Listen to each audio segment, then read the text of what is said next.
Good morning. Start with the pledge. I pledge allegiance to the flag of the United States of America and to the republic for which it stands, one nation, under God, indivisible, with liberty and justice for all. And Matthew Young, you want to come to the podium? He's from Faith Chapel Church. Father, we thank you for another wonderful Monday that you've given. We thank you, Lord, that your presence and your counsel will be present within this commission as they discuss the facts, the details, and the running of this community and this county, Lord, that you would give them wisdom in so doing. In Jesus' name, amen. Thank you. Thank you.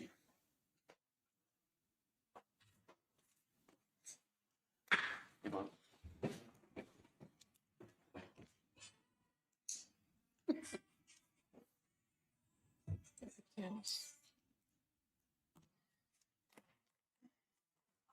Okay.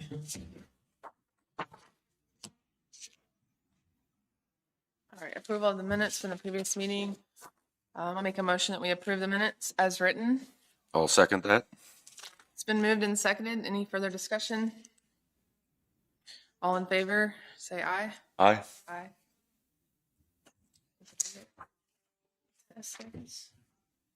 Oh, sorry, I shouldn't be. Is that right? The line's meant to be on this side. I'm sorry. Oh. It just printed. Okay. odd. I'm sorry. I didn't. If you want to reprint it, I'll sign the other side. Or just wipe that out.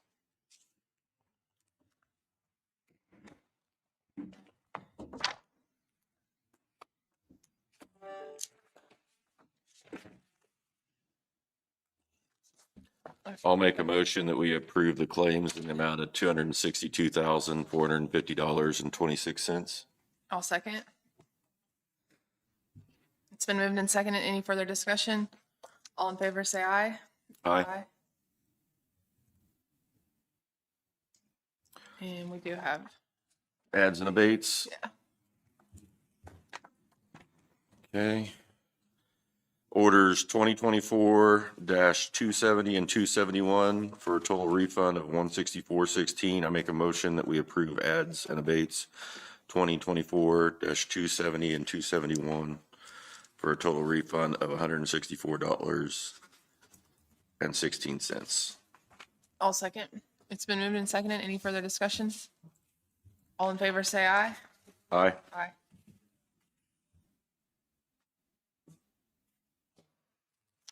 Any changes to the agenda? Yes, commissioners. Could you please remove planning and zoning from the agenda? Okay. They don't have anything to present until next week. I know do we need to wait on the airport strategic plan until Jim is here? Or do you want to go ahead and have it and then we can have discussion? I'm okay moving forward with it. It's up to you though. I really Okay. don't have a strong opinion on it. Okay, we can go ahead and listen to it and then circle back, right? Yeah, I'm good with that. Okay. As far as the new business, all of the budgets, they're all being moved, right, to next week That's correct. due to Jim's absence today. So Yep. Commissioner Johnson asked for that discussion to be moved until he can be present. Makes sense. sounds good. So that's off. With Okay. those changes, I make a motion, we approve the agenda. I'll second it. It's been moved and seconded. Any further discussion? All in favor, say aye. Aye. Aye. You want to read the sheriff's report? Yes. Sheriff's report for July 21st, 2025. Total prisoners of 56, 23 releases this past week. Total prisoners in of 55, total farmed out of 1, total farmed in of 35, total 911 calls of 84, jail contacts 4,441, calls for service 617, civil service papers served of 12, VIN inspections 9, new cases open 24, cases closed 6, vehicle crashes 1, no SRO activities, bailiff contacts 195 with 39 resulting in calls for service and 2 livestock out. AMR?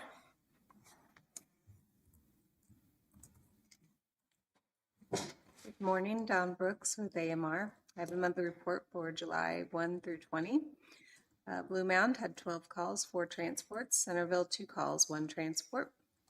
Greeley, 1 call, 1 transport. Lacine, 23 calls, 11 transports. Linn Valley, 8 calls, 6 transports. Mapleton, 1 call, 1 transport. Mound City, 17 calls, 7 transports. Parker, 7 calls, 2 transports. Pleasanton, 23 calls, 14 transports. Prescott, 3 calls, 0 transports, for a total of 97 calls and 47 transports so far this month. My team workshopped some solutions for you guys last week, and we have another meeting on Thursday. So hopefully I'll have some solutions for you in the next week or so. Okay, Okay. Perfect. sounds good. Dawn. Thank you, Don. Randy?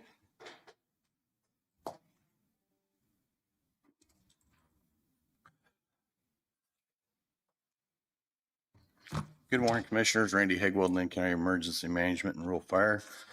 Sent out this week's call totals. We had 6 total calls. Brings our yearly total up to 361. Reminder that this Thursday is at noon in the annex is the LEPC meeting. There will be a meal served with that. That's one thing that we changed. LEPC was of an evenings. From going to meetings, talking to other counties, they switched theirs during the day. I can see why. We'd been averaging 6 to 10 people at our LAPC meetings, and we have almost 40 registered now for it. So we're getting a lot better attendance signed up for that meeting. So hopefully it works out and see more people at our LAPC meetings. This week, we'll be starting pump testing on the fire engines. They'll be doing all the trucks in the county, including the city, Linn Valley, Lacine, and Pleasanton trucks. As that contractor's down here, they're just doing all the trucks in the county. That'll run probably 3 days total. So that is all I have, unless you have questions. One other thing, after last week's discussion, I did reach out to a storm siren contractor. They're going to come down in the next 2 to 3 weeks, meet with me. We're going to kind of go through the county and look at where we need storm sirens, go and look at those locations, try to get some locations narrowed down, see what we're going to need utility wise, or if we need easements or anything like that, what we're going to need for poles. And that way I can come up with a better scope and give you guys a better project scope over the next 5 years. Just I think that'll be good. Sirens. So That way we can make sure we're planning accordingly. yeah. So this is kind of next step where we're at, building money, but this will kind of, okay, if we want to try to do 2 or 1 or whatever, and these are the locations they recommend and what we need storm sirenized. So as soon as I get, meet with them, I'll get you guys something. So, but that's all I have. All right, thank you Hey, so much. Thank you. Randy, I'm sorry, before you go, can you tell me and maybe people that don't know, what does LAPC stand The for? local emergency planning committee, that consists of, if there was an emergency in the county, the people that need to make the decisions, that's what that meeting's for. So if, for example, something happened in Mound City to water supply, you're going to want the city on board. You're going to want the water distributors on board. You're going to want emergency management, anybody like that. So that's what it is just the meeting of getting everybody together to meet and say, hey, just go over, hey, this has changed, this hadn't changed, and just get everybody in one room a couple times a year to go over that. Thank you. All right. Thank you. Are any of the commissioners attending that, Randy? I don't have it on my schedule. I don't either. I just. She sent out email this morning. She'd failed to get it sent out to everybody, so she's double checking her list. I think she sent it to Danielle to get posted to you guys, so you should have that email this morning. Okay, Okay. thank you. Thank you, Randy. Chris, IT?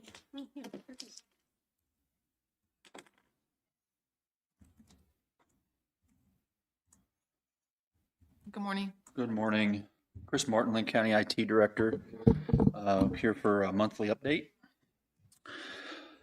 Year to date on our support tickets, we've had 954 tickets opened. We've closed 940 of those.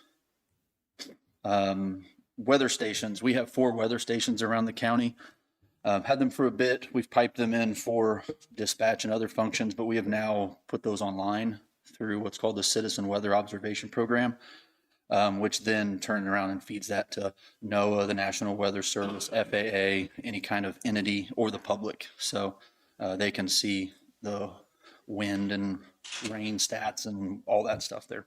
So we got that done. The Mound City Tower up here on the hill, it took the lightning strike. We got the enclosure replaced, and we've definitely upgraded the grounding at that site. And I want to thank the South Shop for their help, because they definitely helped get that box put in with us to get that brought up there. But that project is done. So I'm working with the clerk's office to finish out the insurance claim on that piece. Okay. We replaced a central control microphone, the equipment. They were having problems with the button. That was replaced under warranty with the manufacturer. Corrected an intercom issue in the Justice Center. We found that after testing, there was some in the building that were not working. If there was an emergency central control can send out messages to the whole building. There was a fire, there was a tornado, go to a shelter, something like that. We got that fixed with the vendor as well.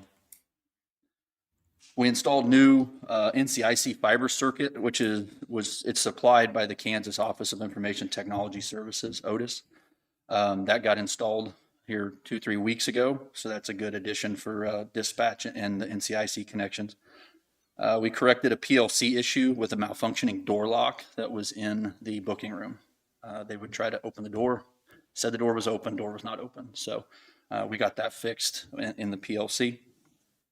We assisted AMR with programming radios. They got some radios that will work with our fire department and emergency management, and so we programmed those up for them. We removed all the IT equipment from the old sheriff's office. So the rack that was in there, all that stuff that was sitting on that back counter, it has all been removed. We will e-waste what is unusable, and the rest is going into storage for possible use in the future. Okay. We've had 5 after-hours emergency call-outs.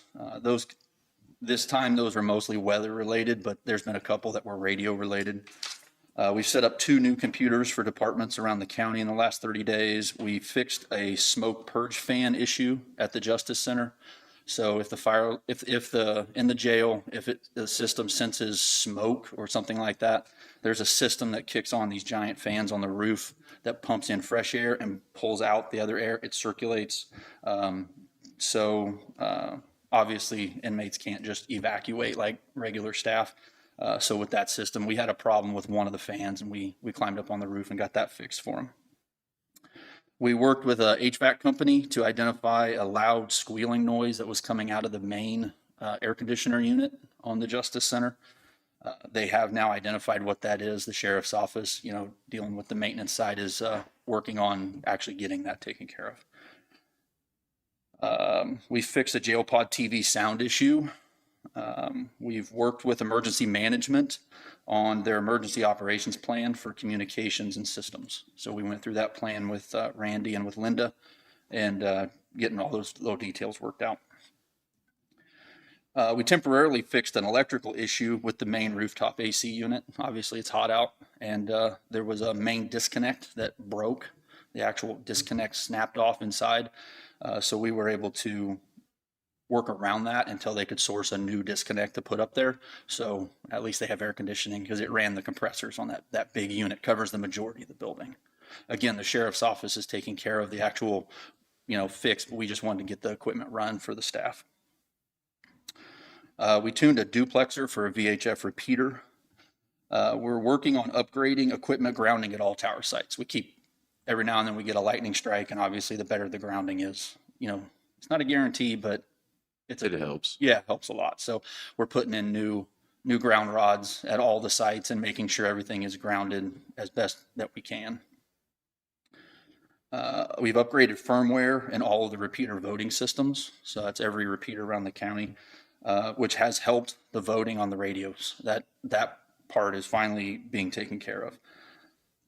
We assisted the Fair Board with replacing an NVR, their video recorder for their security system, and some other security equipment down at the fairgrounds. We're working on replacing the fairgrounds tower cabling. The tower down there that Linn County owns, that's our tower, but it's sitting on their property. Somehow we're getting water in the cable, so which is causing obvious problems. And so I'm going to have to replace the cable from the top dish all the way down. It's not a big thing. It's just get up there and do it. But we're going to replace that. You don't have to have a climber for that one? That one I can climb, or I may just rent a lift. Okay. Yeah. Yeah. It's not a super tall tower. I want to say it's 50 feet, 55, something Okay. like that. We are working with an outside cybersecurity company to do a third-party system security audit on our systems, checking firewalls, checking all of our ports and things like that. So we'll have a report for the commission at some point. We haven't set a date yet, but we expect that maybe in the next 60 days, where they will do basically an internal audit just to see if there's, something that we didn't catch internally. I think that's a great idea. Yeah. With the amount of things that have happened to other companies and other government entities. Yeah. And it's nice to put a different set of eyes on it. We are assisting court services with their NCIC technical audit. So they've got one coming up that happens, I think, every 2 years. So we're helping them with that. We're upgrading all workstations to Windows 11. That's not required, but is best practice by October. Microsoft says they're going to stop doing security updates for Windows 10 come October timeframe. So we just want to get them pushed so that they're getting them. If it doesn't happen by then, or if a department was to say we're going to replace the computer starting in January, not having it done by October is not a deal breaker. It's going to be fine. But because there are computers that just aren't compatible with Windows 11. So we're working with the departments on that too. We installed a new window intercom in the jail lobby. So they got that bulletproof glass. You can't hardly hear through it. We put a new intercom in there for them so they can talk to the public. And we updated all the firmware and all of our high-speed links. We have a lot of those, but there was a big update for security and functionality. So we pushed all those out after hours. So that's what we have. Perfect. Sounds A lot good. going on. Okay. Thank you. All right. Very good. Thank you, Thanks. Chris. Have a good day. Chastity?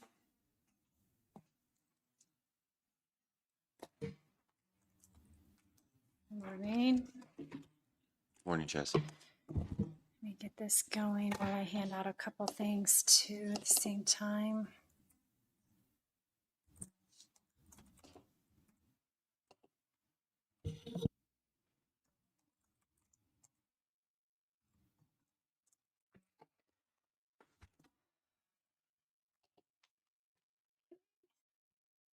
Come back to this in just a second, but okay. So I gave you a little bit of insight of where I've been last week. Pretty touch and go, and I think we've got some long road ahead of us. So I'm working as much as I can remotely as needed, but just wanted to kind of give you a little background there. My strategic plan for the airport is not complete. We are meeting tomorrow as an airport committee. I will share with you what I have currently. Thank you. And again, this is just some tidbits of things that we have planned. And then, of course, I'm asking the airport committee to share a little bit more information of, really what I think what Ally is looking for, that 1 to 5 year, where we see things happening. This is just kind of behind the scenes stuff that I think we all had as an airport committee and myself together. But I think Ally is looking for more of a year 1, do this, year 2, do that, year 3, do this. Is that correct, Ally? That's kind of That's part of it. Okay. I mean, I'm not set on if anything is, if we change anything along the way as needed. Okay. But yeah. I think we're looking for just kind of what the direction that we're going with the airport. Okay. So that we can start saying, okay, here's how we're going to bring it back to a functioning airport, if that's what we're doing. If that's not what we're doing, then we're going to have to make other decisions in regards to the airport. Can you guide me in the direction of I feel like there's been a couple of instances such as the lights, the potential use of the fuel pump, that sort of thing in regards to cost. And I feel like I come to you guys with those amounts and you say, nope, we're not going to do anything right now. So I will say from my standpoint, it's really tough for me to come back with a plan if that answer is always going to be not going to put money into this, because we are going to have to put some money into this to make this, I think, a functioning We're airport. committed to putting the money into it, though. I mean, we've budgeted for the airport again. We have some in equipment reserves. I think the holdback for me on saying no is, okay, why would we approve what you're asking for when we don't know future? Like, how is it going to be the next maintained, step? or how much is this going to cost us as a county? Are you you've said, so I wanted to go back to getting federal grants, and you have mentioned you don't think that's a good idea. So I would like to know a little bit more on that, maybe. Okay. Of like your reasoning on that. And if we're not going to use grants, then how are we funding it? Okay. Is it just taxpayer dollars? That's what I didn't want to go back to. The only thing that I can share with you is, and I feel like I'm not really at liberty to say one way or the other, whether to use taxpayers' dollars or to go back to the federal grants. I just know that every person I've spoke to says when you go to federal grants, you are restricted on what you can do. Plus, not only restricted on what you can do, but you are required to have whatever it may be. So example would be, if we're going to use federal dollars, then we are required to have a certain type of lighting potentially. We are required to have a certain type of, whatever those cases may be. And I don't know all those ins and outs. I'm learning, I think, probably even 10 steps behind you guys. But I'm just sharing what everybody I've spoke to, the two people you've reached out to me or asked me to reach out to, Rice and Marshall County, Garnett, Gardner. Even my airport committee is like, no federal dollars, because then we are so limited on what we can do. But I mean, I'll be looking into that if that's what you want me to do. Well, in my opinion, I thought that was the direction to have this airport funded. And I'm just, quickly Googling FAAs, like I guess I want to know how many municipal airports are federally funded versus, if everyone's saying don't be federally funded, well, then give me the breakdown on maybe how many are in Kansas funded by federal grants or not. My understanding was most of the airports in Kansas were federally funded. That's Okay. how they operate. Okay, and I'm gonna just say that my take on the grants are, I don't want to be getting us set up and locked in where we're looking at repayment things if this isn't gonna work or this doesn't work down the road. I mean, we're in that situation right now. We're in a stipulation that we can't do anything because of a particular grant. Correct. And that's, Was that a federal grant? no, No, but it is State. grant. State A grant, state yeah. grant? Okay, so then there's an issue there too. So are you saying not be affiliated with the state or the feds, or, we need probably just more information. right, I would agree. Okay. State versus federal. Okay. What the benefits of either are, Yeah, because everybody I've spoke to literally just talked about federal. They've not talked about states. They just have talked about don't be FFA affiliated if you can keep from that. And I don't know if, Ally, these airports, how long they have been federally funded. I don't know that. They didn't go into those details. They just honestly just kept saying, if you can stay away from that, do so. So I will continue to look into this. I don't know that has to be a decision made exactly today. And if you have anything else you want to share with me to dig into, Ally, please, shoot that to me in an email and I will be more than happy to do that. I do, like I said, our committee is meeting tomorrow. And so I'll visit and inquire with them a little bit more too of their thoughts. They're the experts when it comes to the. right, they're gonna be able to tell us what things we need to be just a functioning airport rather than just a landing strip, Correct. right? Before I was in here, there was a guy through the state, what was his name, that came in and went over getting the airport. That Ray Site. Yep. Yeah, was it again?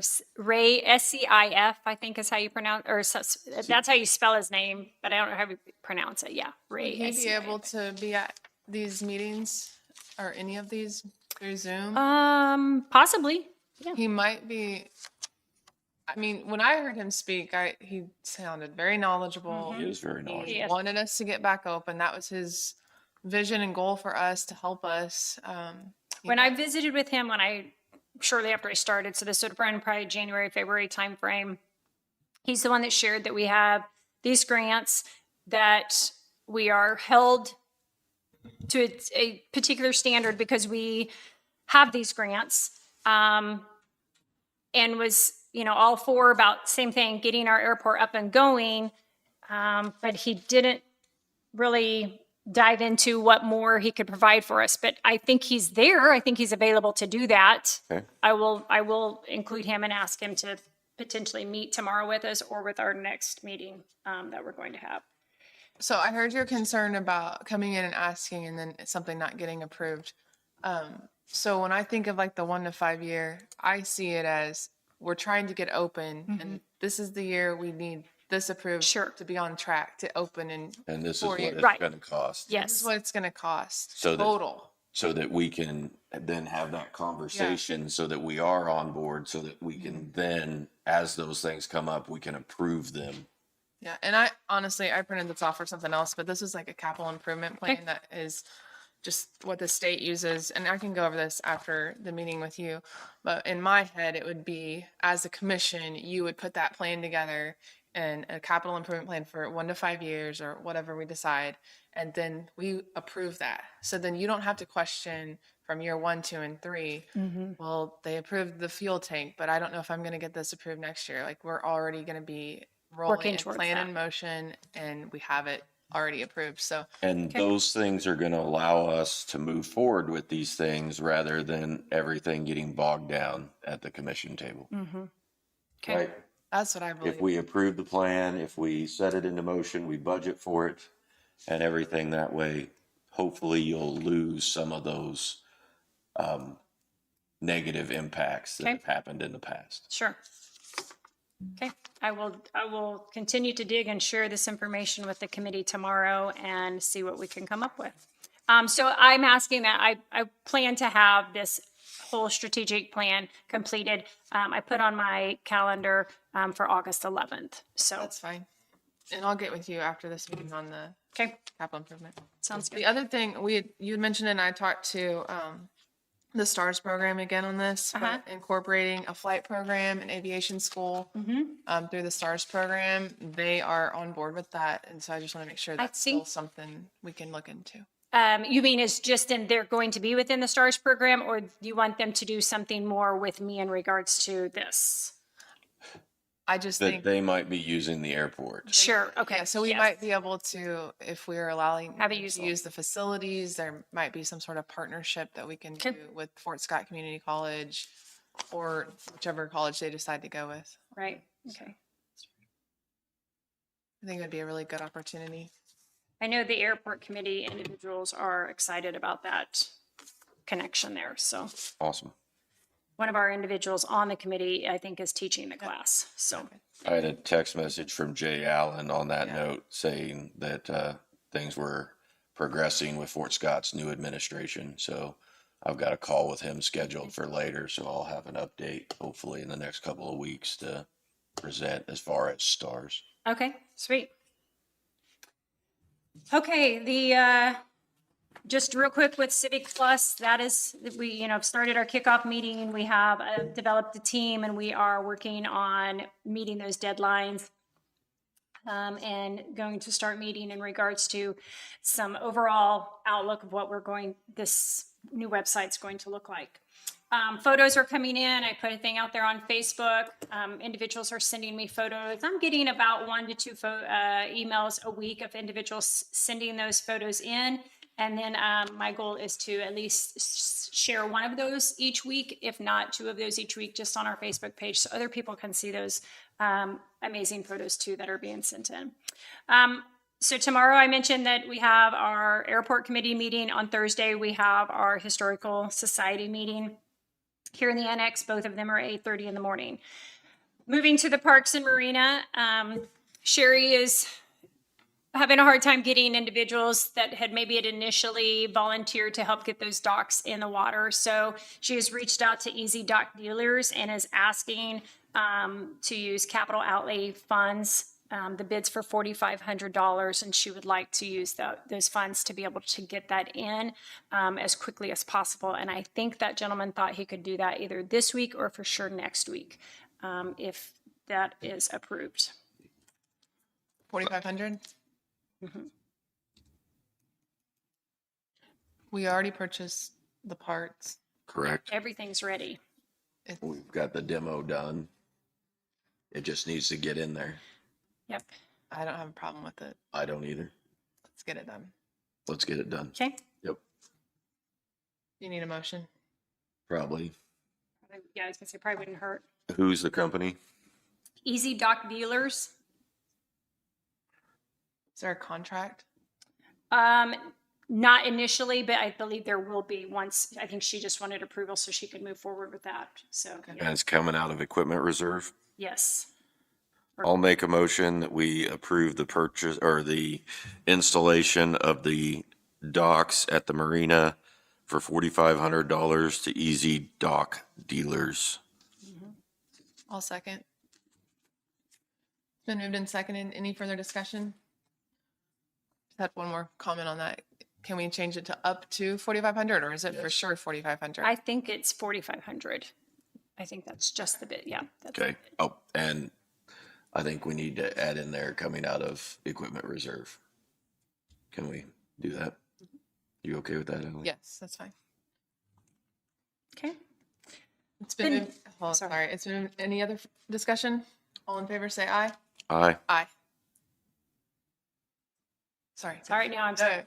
Okay, the last thing I have for you is this is our first round of the Linn County branding fonts and colors. We have a local gentleman here in town, Matt Kasner from Red Logic, who is a graphic designer who's put some time into this. Please understand, this is just the first round. This is not anything for a decision to be made today. I will also then email this to you so you can see it as well and look a little bit more into this, but I would like to introduce it to you today, and then hopefully next week we can make a decision and we can talk it out and decide, yep, we're going to change this, change that, different color, whatever you want, if you want him to start completely over. Understand that we get 3 rounds within the budget that I have provided for this. So whatever we have to go back to him and ask him to change one thing, that's technically a second round or a third round. So we need to make sure that we have everything in order for him to go back to that second round, so we can finish on that third round.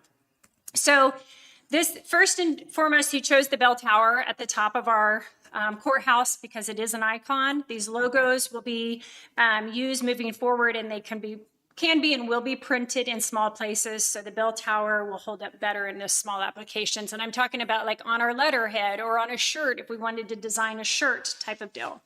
You'll notice 2 of the logos will only have 2 colors. And one logo will have a third color. And then he used 2 fonts of the Gotham and the Trajan Pro. These are just classic, bold, strong fonts that he's used. Notice that when you have 3 colors versus 2 colors, more fonts, any of those things, whenever you are putting those on a shirt or replicating them, the cost could be more. So that's just one more thing to think about. So here is the first one. Pretty just simple. Again, 2 colors, the navy blue and the deep red. And he specifically chose not to use our Jayhawk red or the Pleasanton blue.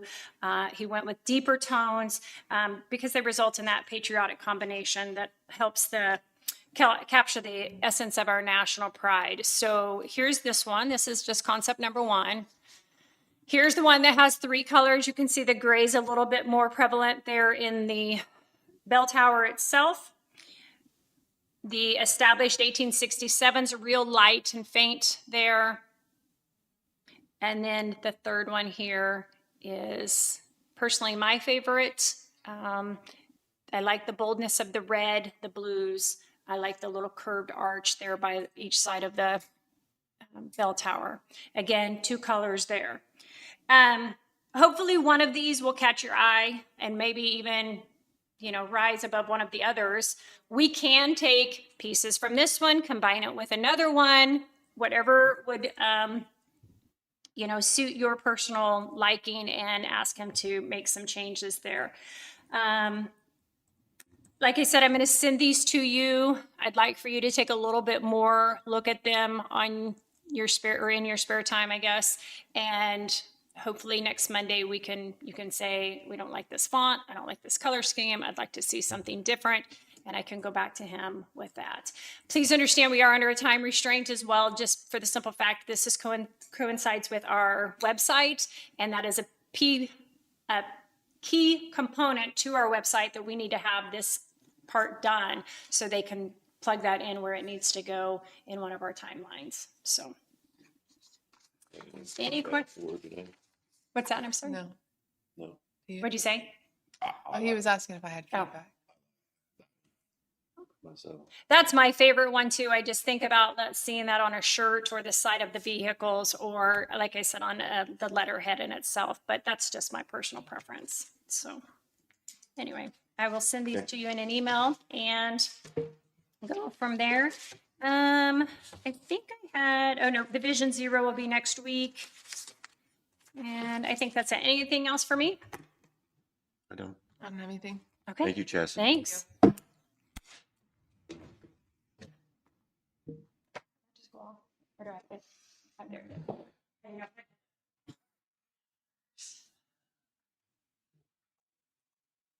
You may go grab Jesse.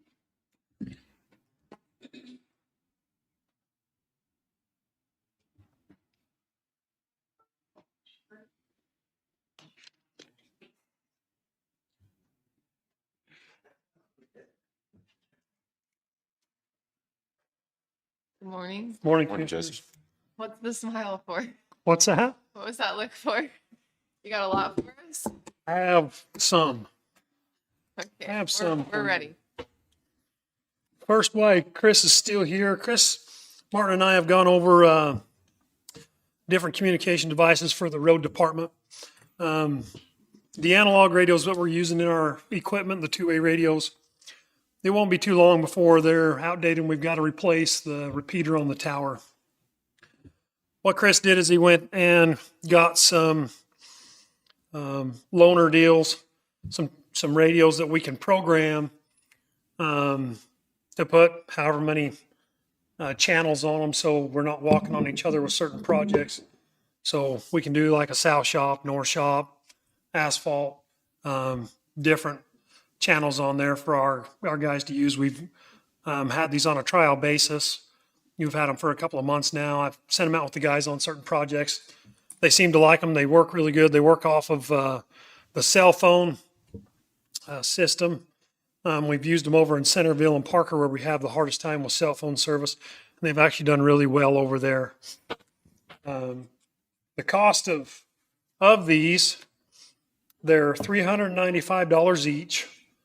Our monthly service for these is right about $7 each. Our currently monthly expense on the tablets that we have is $19 each. But we would like to keep the tablets so they can use it for their data entry and Right. whatnot. But these will be nice because some of our equipment does not have a two-way radio in it. And these guys can pack them with them from equipment to equipment. They'll be assigned to each person. They'll have one so they can use them in the equipment to go back and forth. So that's the benefit of these. We can just take them from one piece of equipment to another. They do come, we can get a big charging station for them that'll hold 6 of them. And those are $220 each. Right now, we're looking at spending right at $11,000 to get the road department set up with those. And so that's the cost to get all set up with these radios if we decide to go that route with these. Chris has a rough cost estimate of what's going to cost to replace that repeater on the tower.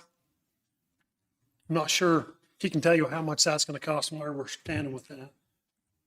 So that's for the new radios? So, That's- just, yes. just to be clear, what we're suggesting here is these replace the radios. So if right now, the repeater that's at the K7 site for Public Works was put in 2003. It Okay, was put in at the same time as the previous sheriff's repeater, and that repeater has already failed. Now, we've since moved on with the sheriff. We're doing different things there, but their repeater is going to fail. Okay, we know it's going to happen at some point. To replace that repeater with the licensing and the things that we would have to do on that is going to be between 8 and 10,000. So when that happens, that's what it would be if we stayed with what we have today.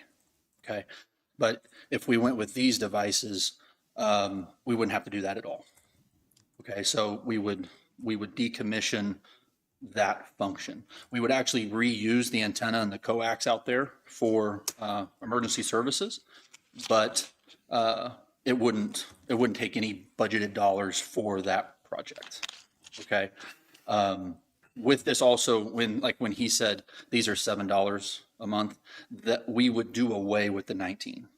So when he said on the tablets, they wanted to keep it, what we would do is run the tablets and Wi-Fi at the shops because they're using the tablets to enter their work, but they're mostly doing that at the shop now, and they clock in and out on those tablets.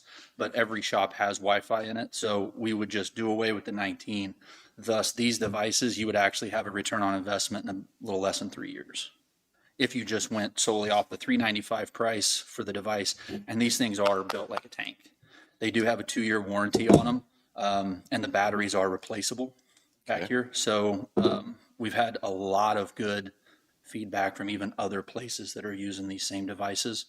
And then we've talked previously that we're trying to move things to FirstNet. That's the reason that over in Centerville, Parker, Blue Mound, those areas, FirstNet has really opened up spectrum that works over there.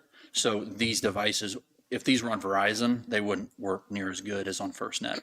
FirstNet's also giving us that discount. So I wanted to just be clear that we're not trying to spend 19 on the tablets plus another 7.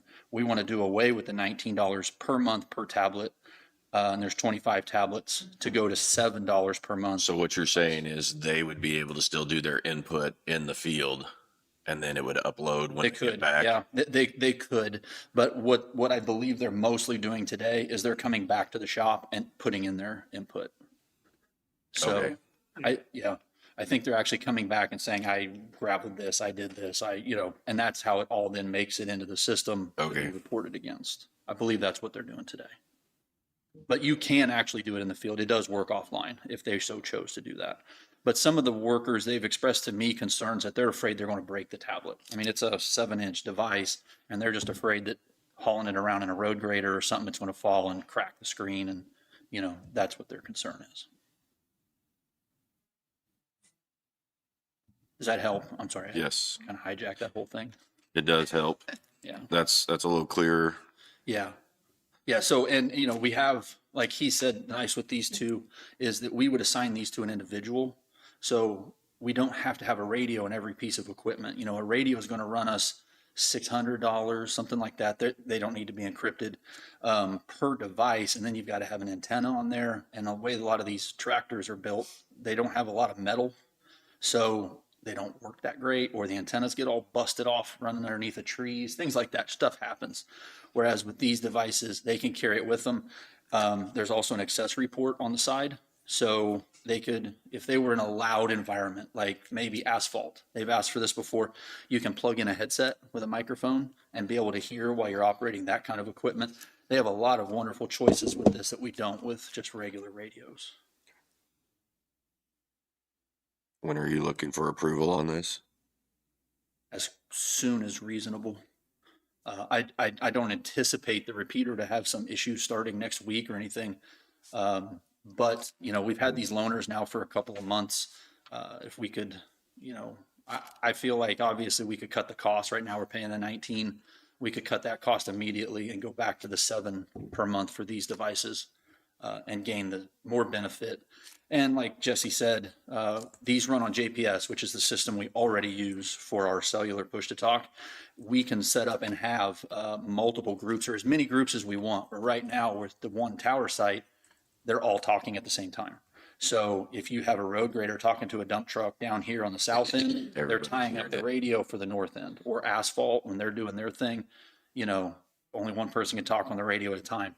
In those groups, you can have as many people in the groups, or they can switch groups and not be bumping into each other and having those kind of issues. So there's a lot of benefit here. I think it makes sense from the standpoint of the $7 a month versus the 19, and the fact that we're getting rid of something that we're going to end up having to replace for similar costs as the radios. I don't see a problem with it. Okay. So do we want to? That's something we'd like to- approve, or? Doesn't matter to me, or said within. We can come back next week with the exact cost, what we're gonna spend with it. Okay. $11,000 is about what we're gonna spend. We can come back with a good solid number for you next week on that. Let's- Sounds good. Okay, We'll put it on the agenda though for Okay. 28th. We'll have a decision. okay.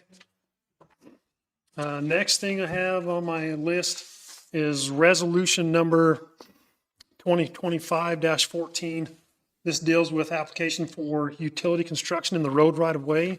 This is to change the application fee and permit fee on the private utility end for road bore, or excuse me, for open trench and for parallel install of utilities to match the public utility application fee and permit fee.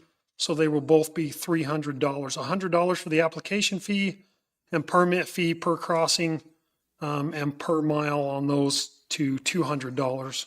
So the total would be $300 for each permit.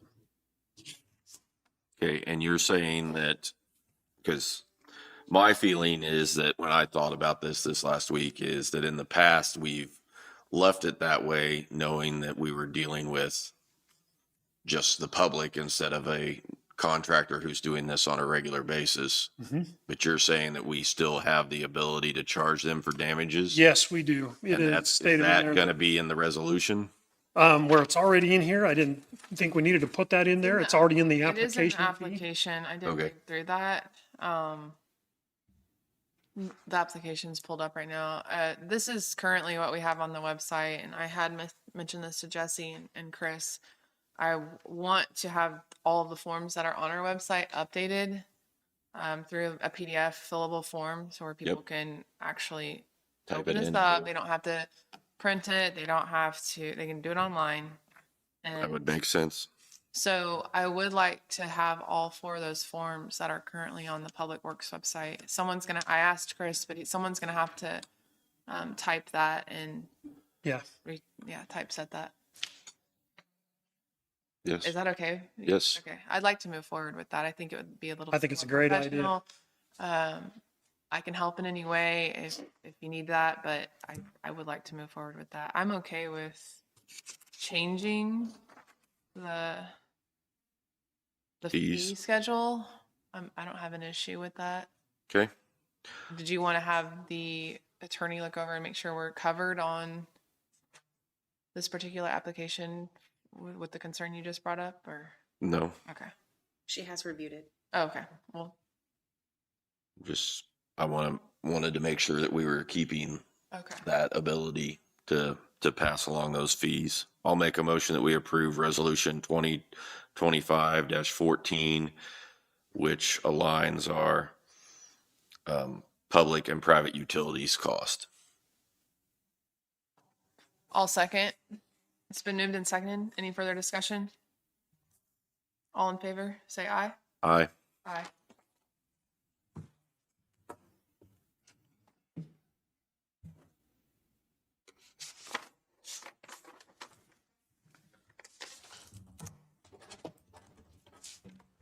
the next thing I have is a burial permit, application number 2025-11.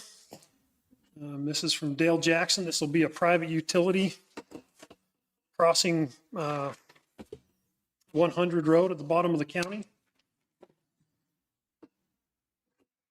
We've went and looked at it, and there's no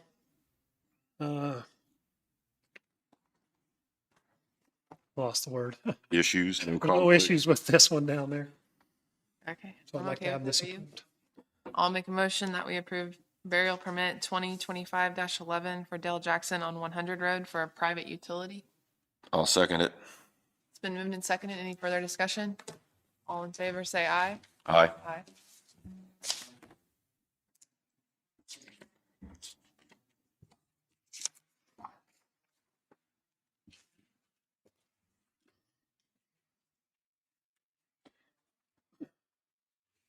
Thank you. The next thing I have is the bids for the 1850 road project. We got in 2 bids last week that we opened, one from Bettis Asphalt, and one from Superior Bowen. I'd like to go with Bettis Asphalt and Construction for $206,360 for the repair of the roadway of 1850 Road, 1.2 miles. I did reach out to them, and they do have a 1-year warranty on this construction for the road, which is a normal thing for most asphalt companies. When were they thinking they could complete that? They can start here in about 2 weeks, Okay, and it'll be, he said it should be about a week to come. They'll come in, they'll do all the patching, and then they'll come back and do the overlay. I don't have a problem with it. Do you? no, I don't. I'll make a motion that we approve the bid on the 1850 road overlay for Bettis at $206,360 for the 1.2 miles. I'll second. Been moved and seconded. Any further discussion? All in favor, say aye. Aye. Aye.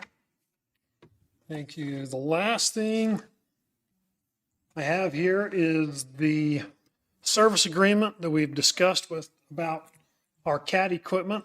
I had Dan come down. He deals with this a lot more than I do. So I have him come up and explain what these guys do when they go through and do their equipment evaluation. This is the contracts that we have. Service agreement contracts with Ballot. Foley. Good morning. Good morning, Commissioners. Okay, so it was brought up a couple weeks ago for having CAT come out and do some 1,000-hour services. And I guess my argument for having them do that is time, mostly. They come out, they spend all day with that machine. It's not just draining the fluids and changing the filters. They also do a multi-point inspection on the machine. And when they get done with that, they come in and they report that to me or the other mechanics, and kind of let us know like things that we need to Keep see an eye about, on. getting repaired. A lot of times when I bring a machine in for a service, I've got 3 or 4 other things broke down. So I'm in there to get it done as quick as I can, get it out the door. So there are things that I may miss, and in that time, also, with as extensive as what these particular services are, there's not hardly a day that goes by that, I'm working on one thing, I get called on, something else is broke down, so I pulled off of it. So instead of, having that machine down for 1 day, it may be 2-3 days that it's sitting in the shop until I get it finished and get it out. And it's not that, our mechanics can't run the overheads and things like that, because on the 2,000-hour interval, that is what is required in that service interval is valve adjustment. And then they also hook the machine up to their computer, and they're checking in the transmission. It has to do with the clutches, and as they wear, they make adjustments to that. I'm not privy to all that. I'm not educated by CAT or DEER as to what that is, but there's also, if there's any software updates or anything like that to the computer systems, they also install those. This is about a once a year thing per machine for that 2,000 hour. Let's say we run an average of 30 hours a week. That's a little over 1,500 hours per year.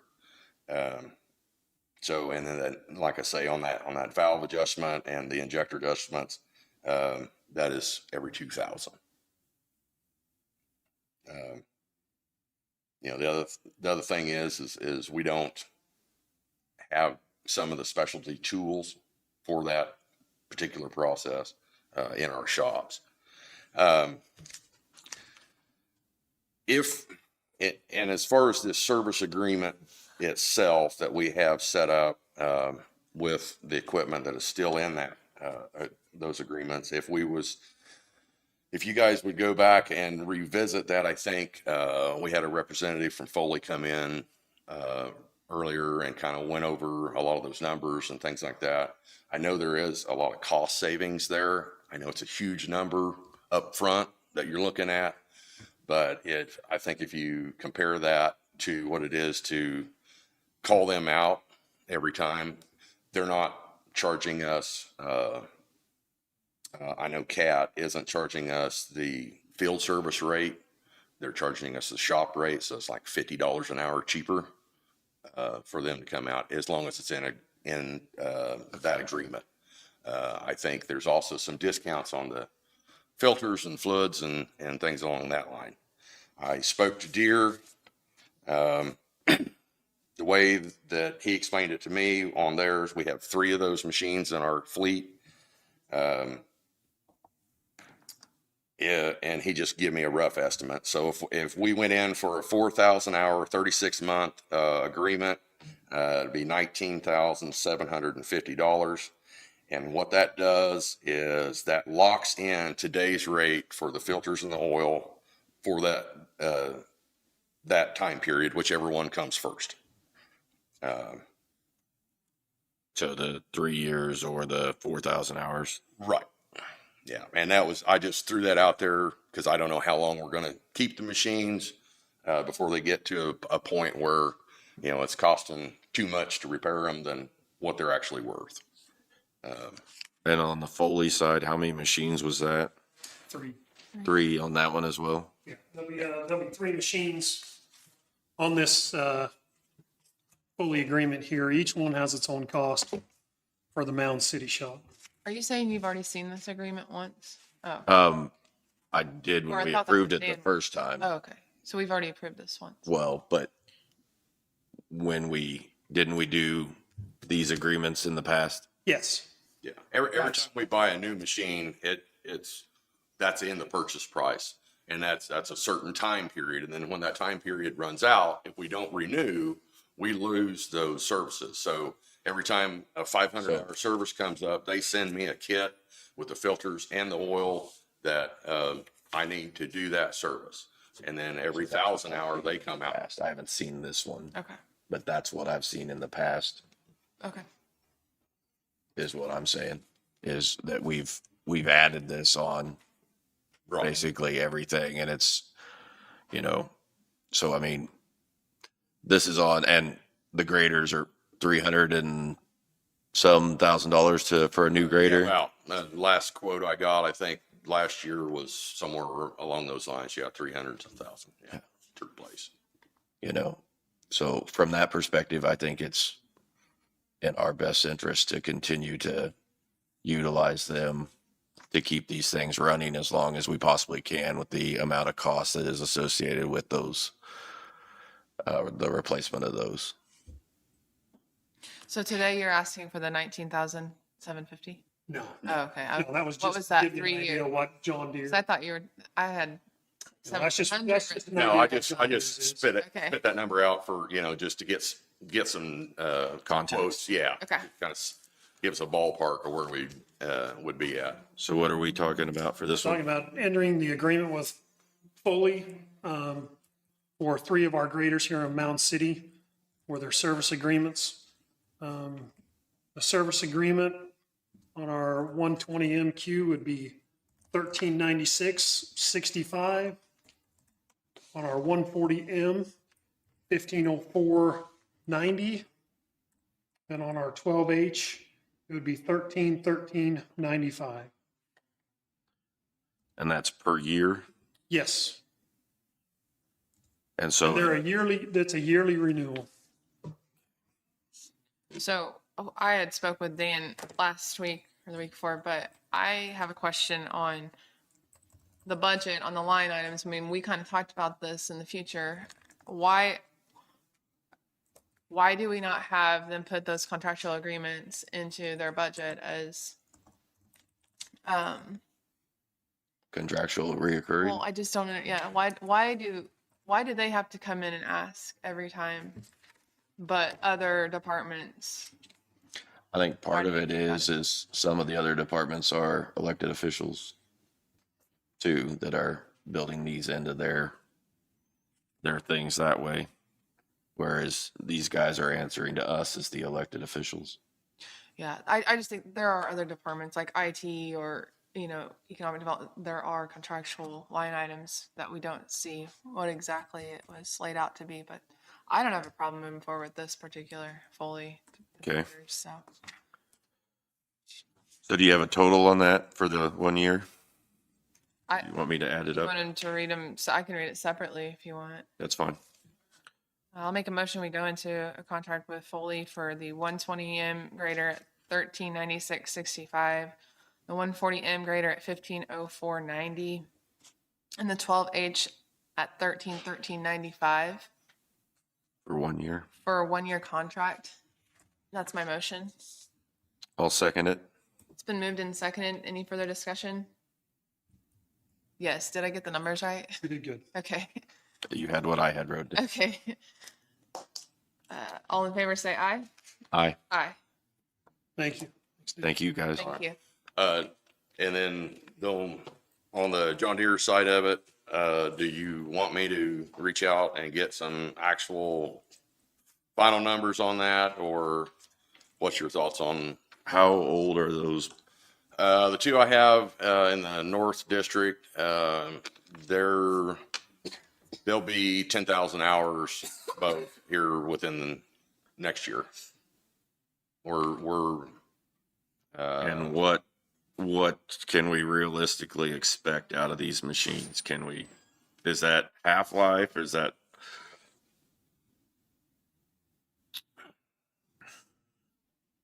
I would have to do a little research on that. I Okay. don't know that off the top of my head, to be quite honest. Sorry.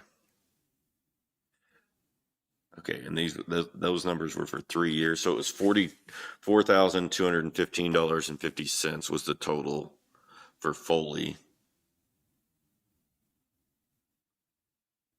So 3 years on those 3 machines, it'd be 12,000. You're saying that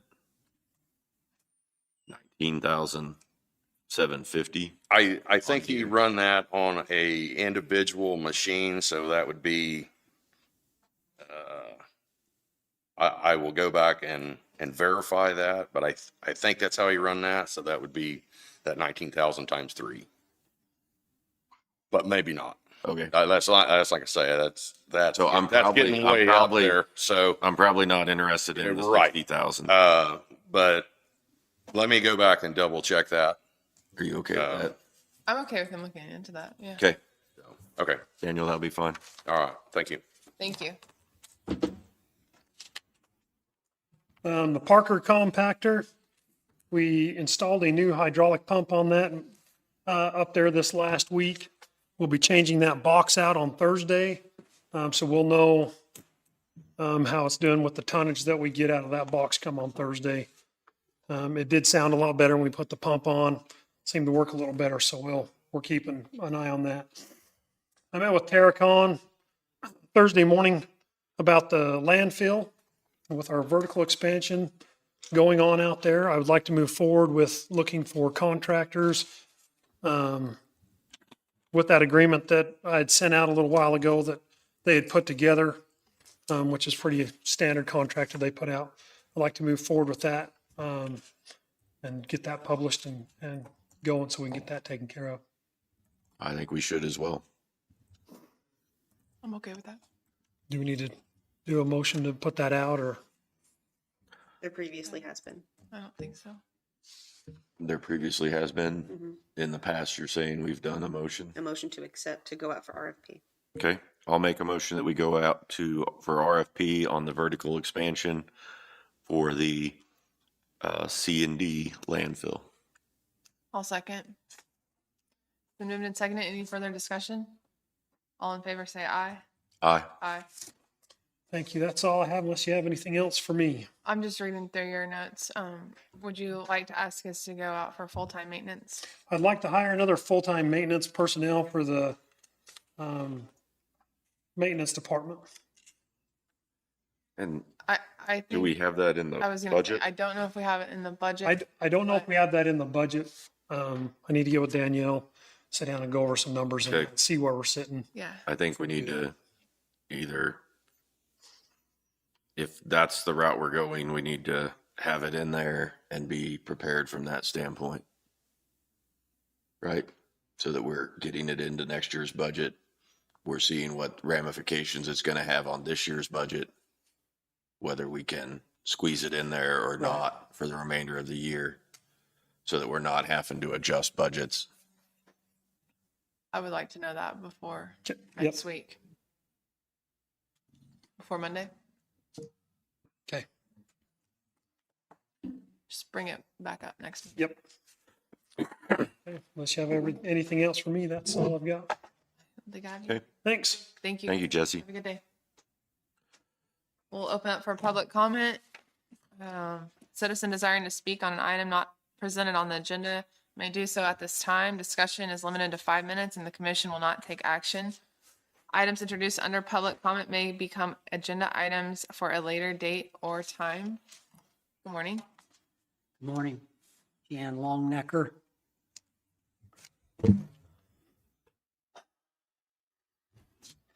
On Friday, my neighbors and I filed an appeal to the Board of Zoning Appeals.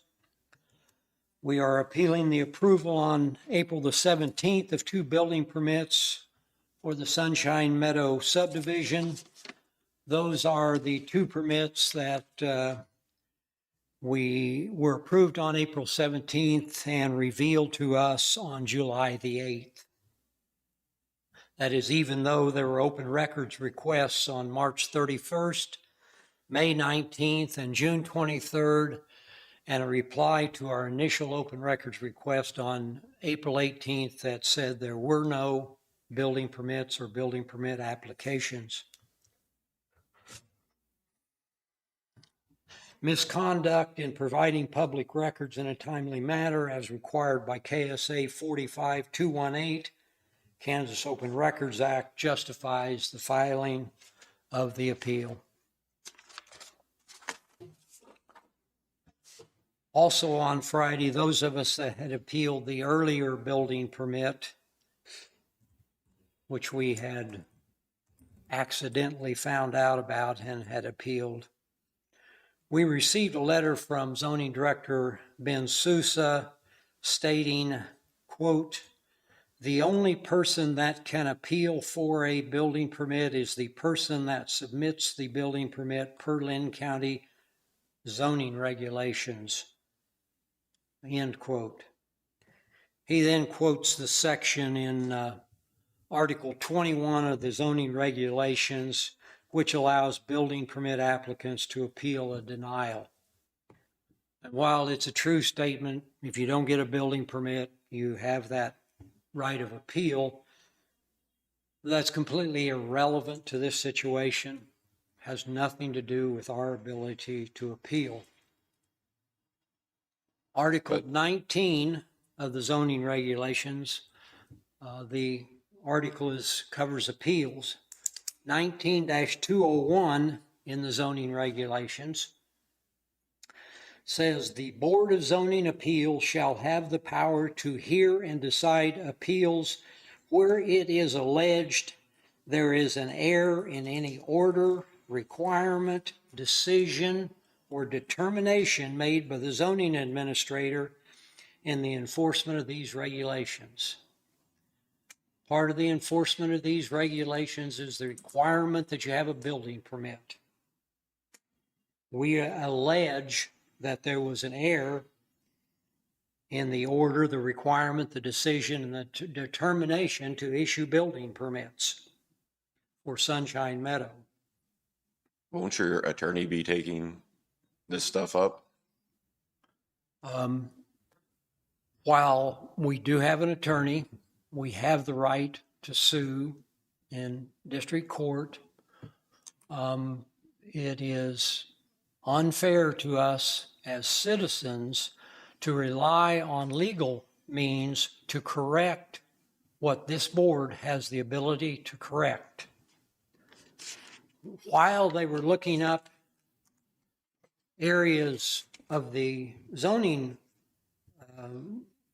regulations, they might have looked in the same one where Ben found the fact that applicants can appeal, where it says no building permit shall be issued for any building structure unless the same is in conformity with the provisions of these regulations and the subdivision regulations. We can find one, but we can't find that one that says until it's properly zoned, it can't be approved. A building permit cannot be approved. Sunshine Meadow, with their 3 and 4 acre lots, is right for only one zoning designation according to the Linn County zoning regulations. That's residential. The only thing they can do with that is residential zoning, yet we're trying to ram it through with the agriculture zoning in place. I've looked at the zoning regulations multiple times in regards to this, and I think we have followed our regulations. Do you think we can appeal? I think you will have that answer soon enough. We were told on Friday that we have no appeal, and I'm telling you, there is a whole section that says we have the right to appeal And I'm familiar with that section. any order, requirement, decision, or determination. I mean, all I'm saying, Jan, is you're coming up here every week and quoting us zoning regulations and parts of zoning regulations without taking into account the full zoning parts. We've had lawyers looking at this. We've had other people looking at this, trying to make sure that we're doing what we're supposed to be doing in this situation. And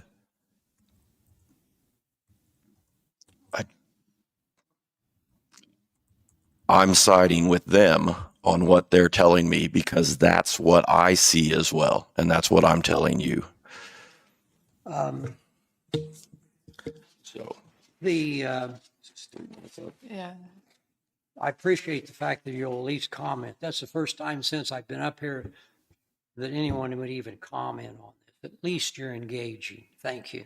And it's not been because I wasn't listening or anything that way, Jan. I am listening. I do understand what you're saying and what your concerns are, but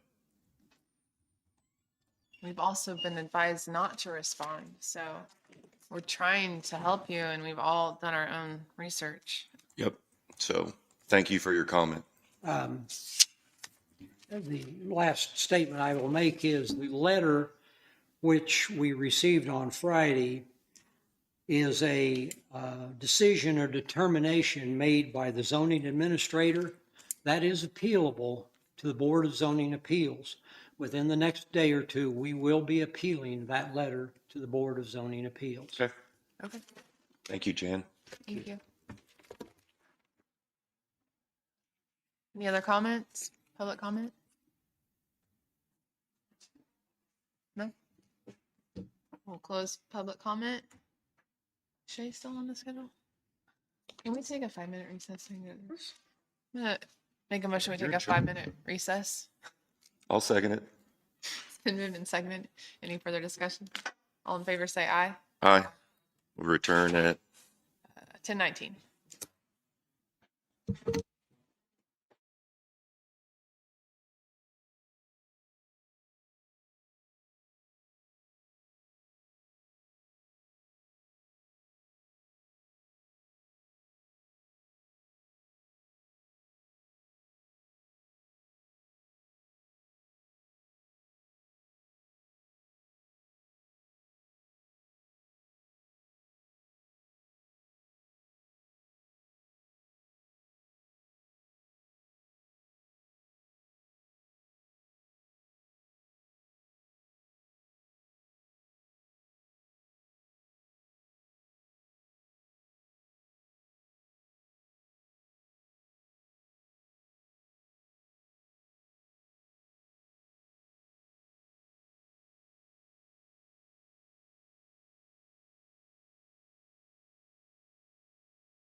Excuse me.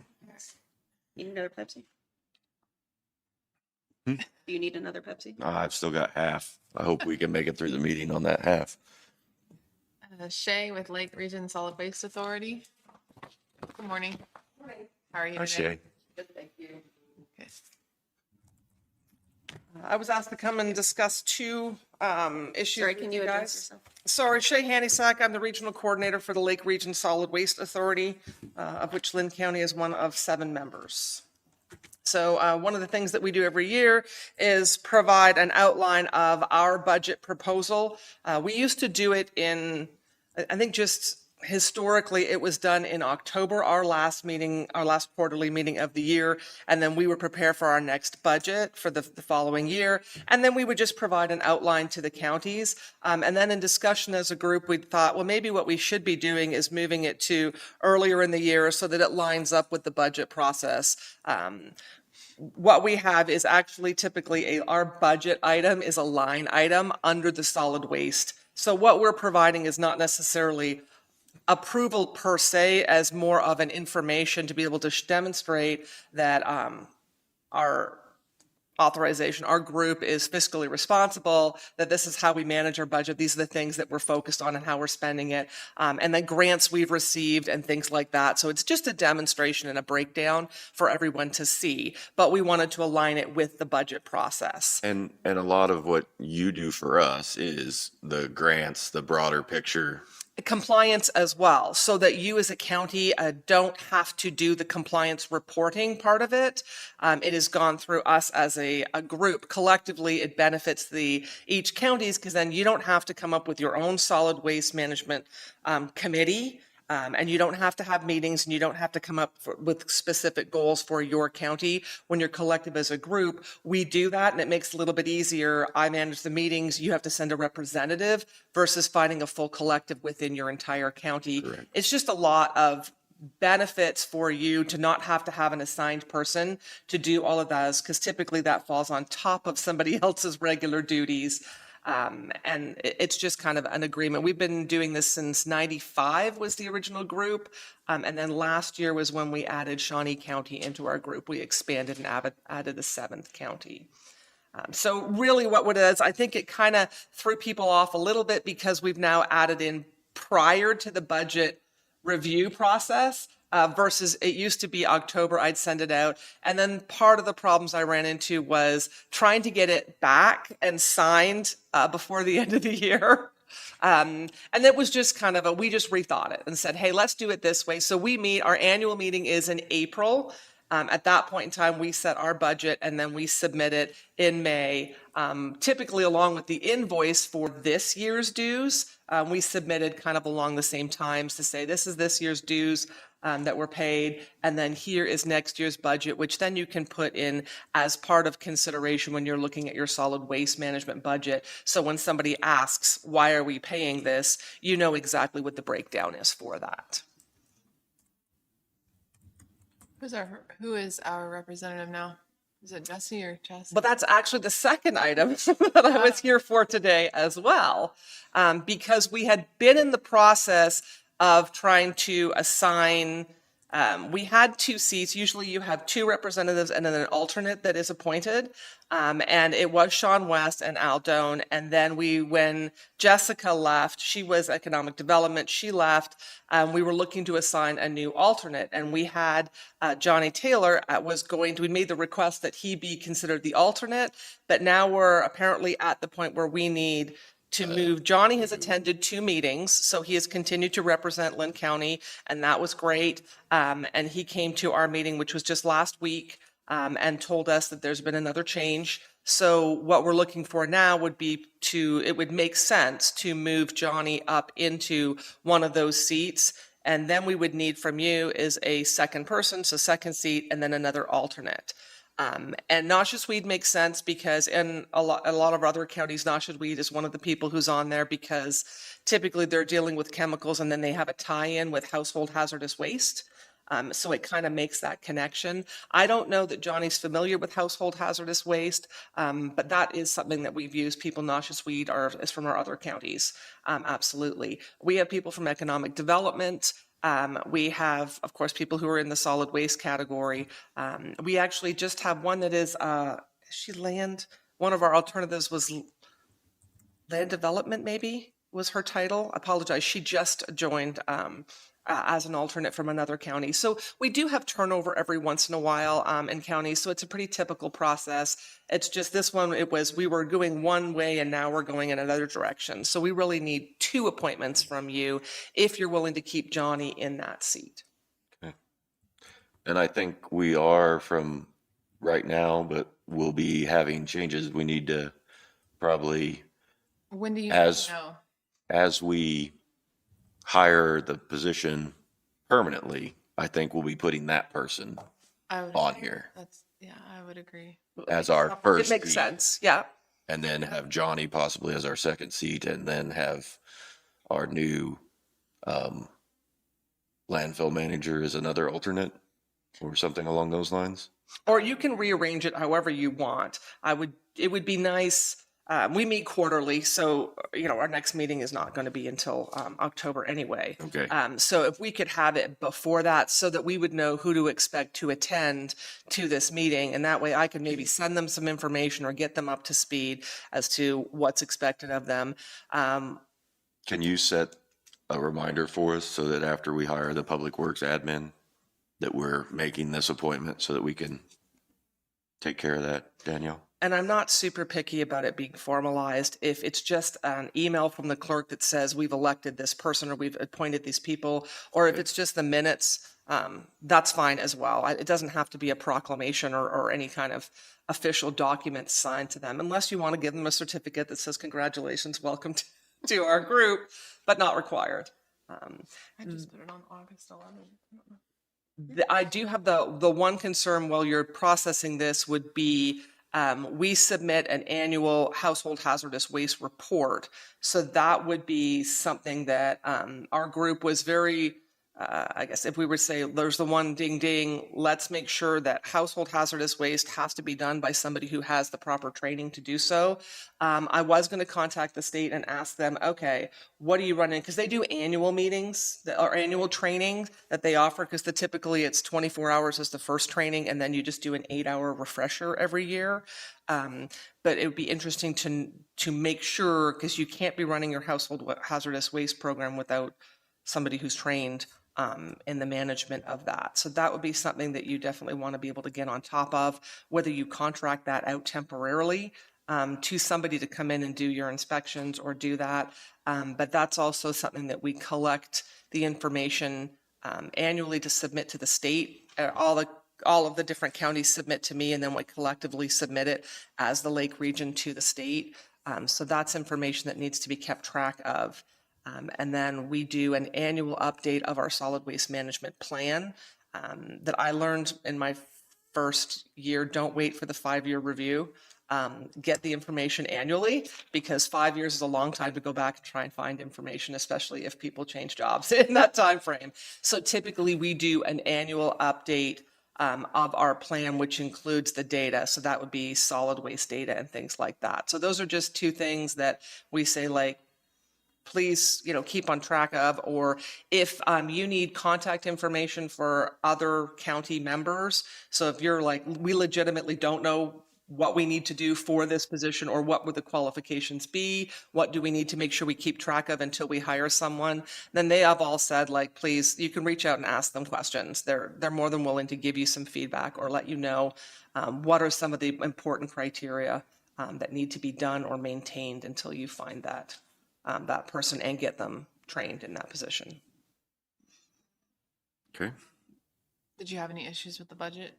No. I don't have any questions on the budget either. Well, then that's Nice all to good meet for me. you. So then we would just get a signed copy. Danielle can get you guys to sign the copy. We just put it in our file just to be able to show indeed it's been signed off on as part of that. And anytime you guys ever have questions about what we're doing or things like that, we've looked at grant funding, for that. I know that Danny at one point in time was reaching out for funding for renovations. You guys were looking to do some modifications to your transfer station to be able to update it and make it a little bit more efficient. And we were looking at grant options for that as well. So let me know Good. however I can help under that capacity. Rolling through that. Sounds good. Thank you so much. Thank you. Thank Have you, a good night. Shay.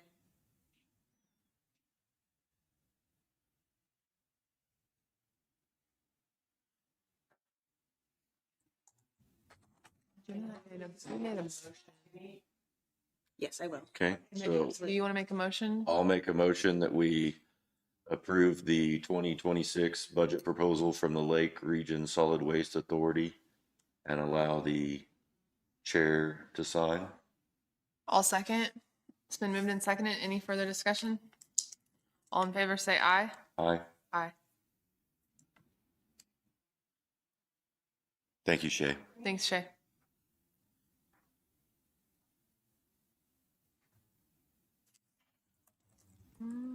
Emergency management plan with dispatch and mapping. Did you want to go ahead and get set up? Did you need to set up with the computer? You can get started while I sign this.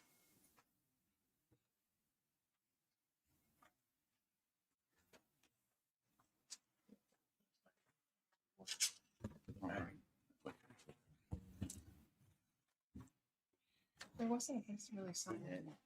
Didn't really say signature anyway. Maybe put your signature next to your name. Okay.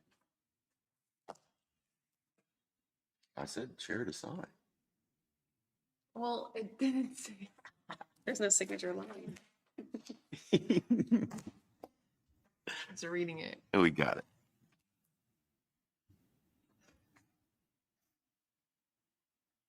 How are you guys today? Good.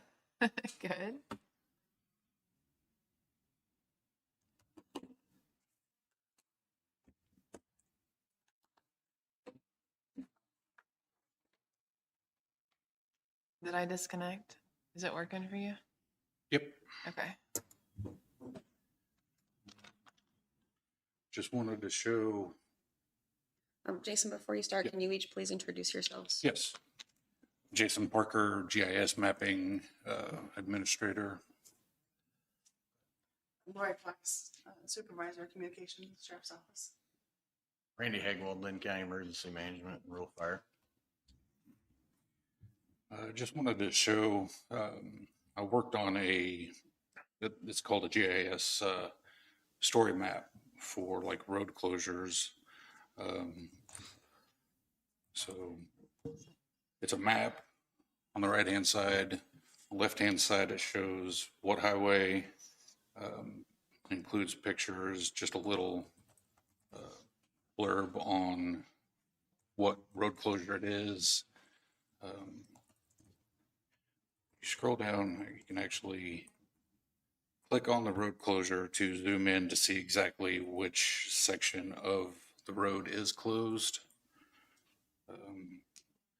Did you send this out to Jason prior to this meeting? What's that? Did you send this link out to Jason or Jim? I don't remember seeing it. Okay. No, I saw it, so I just didn't know if you had a chance to I have review not. it. Okay. and then on down the page, we can put little updates to future projects or whenever current projects to like a time frame, you know. So like 1850 road coming up, we could have the repaving, the patching and stuff that way. I figured it would both be good for emergency management and also the public. Whenever the new website comes up, put that on our site to show road closures and our future plans. One thing that was brought up after hours updating on this, I thought I also created just the map itself. So that way like dispatch could see the map instead of having that story map. And to report it, I created a survey 123. It's public, but I would like it just to be for like emergency management, sheriff's office, And public works. and public works. Just location, you click on the little crosshairs, it goes directly to your location, the type of issue, We can upload a photo and the date and the time. I can also set it up to where an email goes directly to me, directly to dispatch. Anybody that's working there, they have a shared email. And so everybody is up to date with all the information. That's about it, unless anybody else has any questions or. I don't have any questions. I just really think it's great, and I'm excited to see it on the website. I think we could really use it. I've seen other counties use it. I think Miami County, Johnson County. I think it's great that we can do it in-house, I do too. save money. Yeah, actually, I took the idea from other counties and I thought it would be a really good tool for us to have. Sounds good to me. I don't have a problem with it. I think it looks like it'll work great. Perfect. So once this is up and going, I'll work with Jason to try to get like road and bridge and fire and sheriff's office all trained on using this, where we can use it from our cell phones when we're out. Like if we're on fire, we're going to close that road, we can get it updated while we're out there. And for sheriff's office finds flooding, they can get it updated. Dispatcher for themselves. So, I can also, I've seen some complaints on social media with when there were flooded roads, how we weren't updating the public. So probably some sort of protocol on social media, how that's being pushed out, whether it's through you, Randy, or. so if we have something like this, we want to just have that link on our website and that's where they go, or we want to try to keep 2 or 3 different social medias websites. I mean, I guess I'd rather see it streamlined. Say, hey, if you have a road question, you're going to Linn County's website, you're going to this map. I And would, just streamline it instead of having 2 or 3 different social media sites or anything And like that. and maybe when we're starting off, we're sending out the link via social media when we have updates. And if it's one So of the that, things, so that we get them trained, so to speak, to and if we see go, it, to look there. Is that what yeah, you? I would rather do that.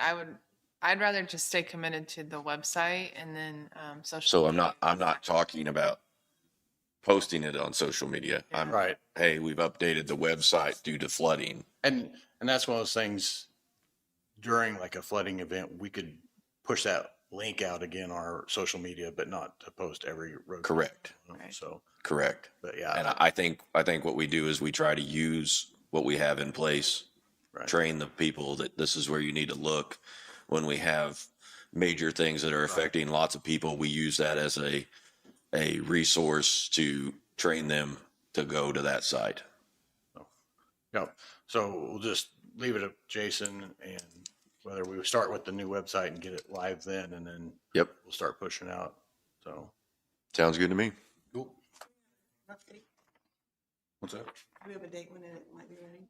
Are you thinking we would be able to go ahead and push it on the website now, or are you thinking you We want to can. wait? Do you want to put it on now so we can kind of work out the kinks? We definitely can. Yeah, I can put in. I wouldn't have a problem with that right now. I don't either.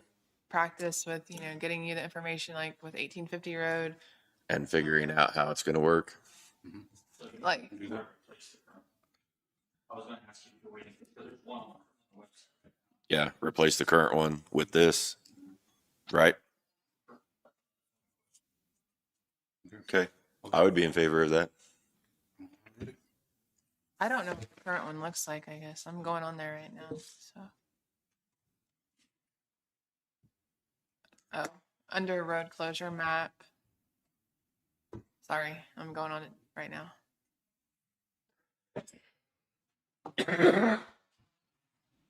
So the current one, Chris, how's that? Like if we close the road because of fire, do we have to send that to you? Dispatch says, Okay. the instructions you do it. And do it. I don't know. It's not going to I'm clicking the link, but it's not going there. So I don't know. Maybe, Okay. yeah, go ahead and replace it. Let's replace it. Yeah, Make sure it's working here on this with the new stuff. I'm good with that. Yep. Sounds good. Okay. Thank you Thank you guys. so much for all that work. Appreciate you guys collaborating. Thanks, Lori. See ya.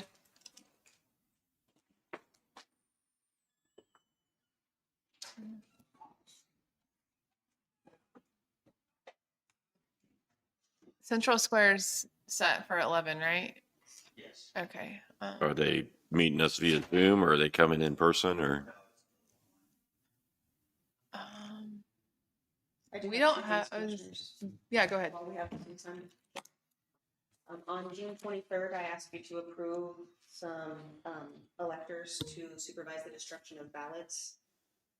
Due to no fault of our own misscheduling by the vendor, they've had to reschedule to tomorrow, July 22nd. The electors that you have already approved, one of them is not available, so I'm asking that you approve Emily Thies. That's the motion from before. I make a motion to appoint Emily Thies as approved elector for the destruction of ballots according to Kansas statute number 25-2708. I'll second that motion. It's been moved and seconded. Any further discussion? All in favor, say aye. Aye. Aye. Jacqueline has sent over a resolution for you to review and approve. It's talking about selling a piece of land from the Lacey. If you're ready, What's the number? sorry, if you're ready, the resolution will be 2025-4, or sorry, 15, I apologize, 15.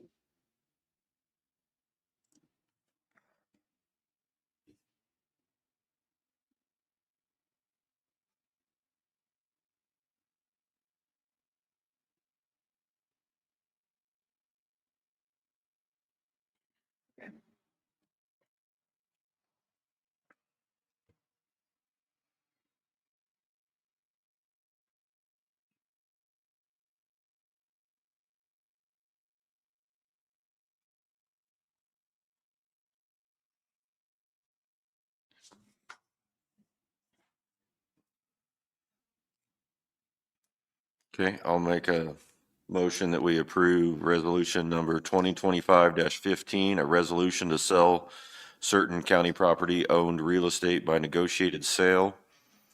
This is Linn County owns a certain tract of real estate located in the Linn County Industrial Park. This is in Lacine, Lot 7, 3.1 acres.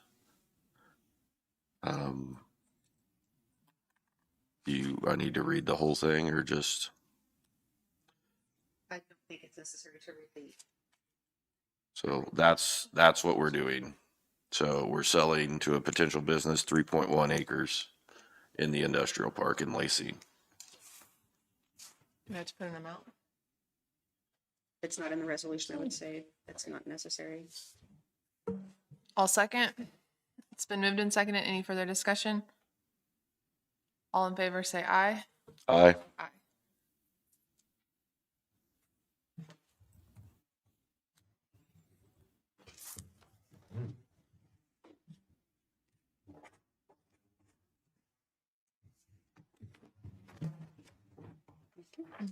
Anything else?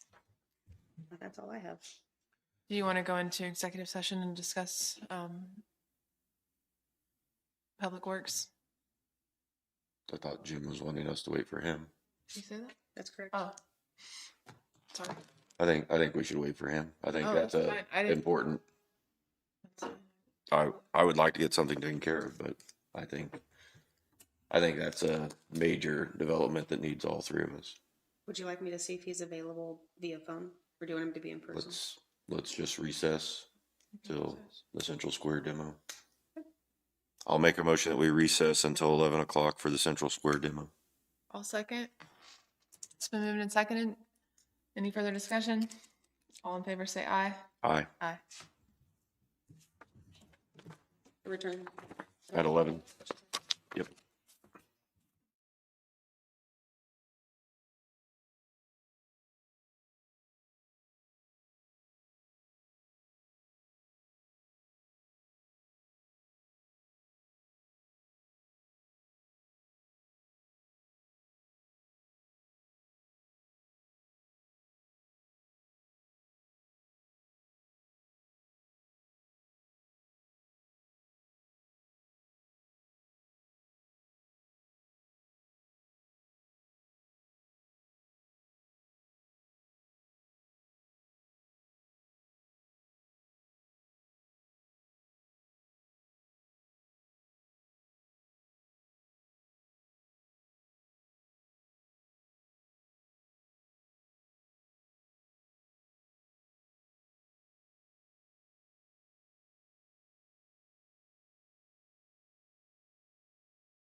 Okay, guys, we're actually back in open session.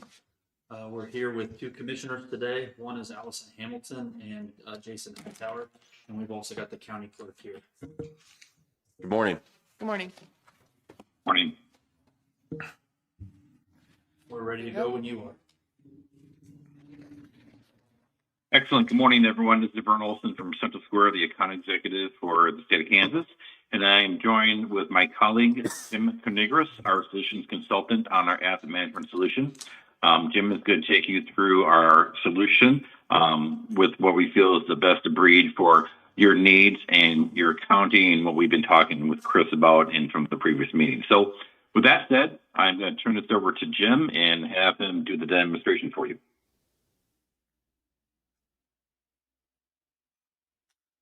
You're still muted, Jim.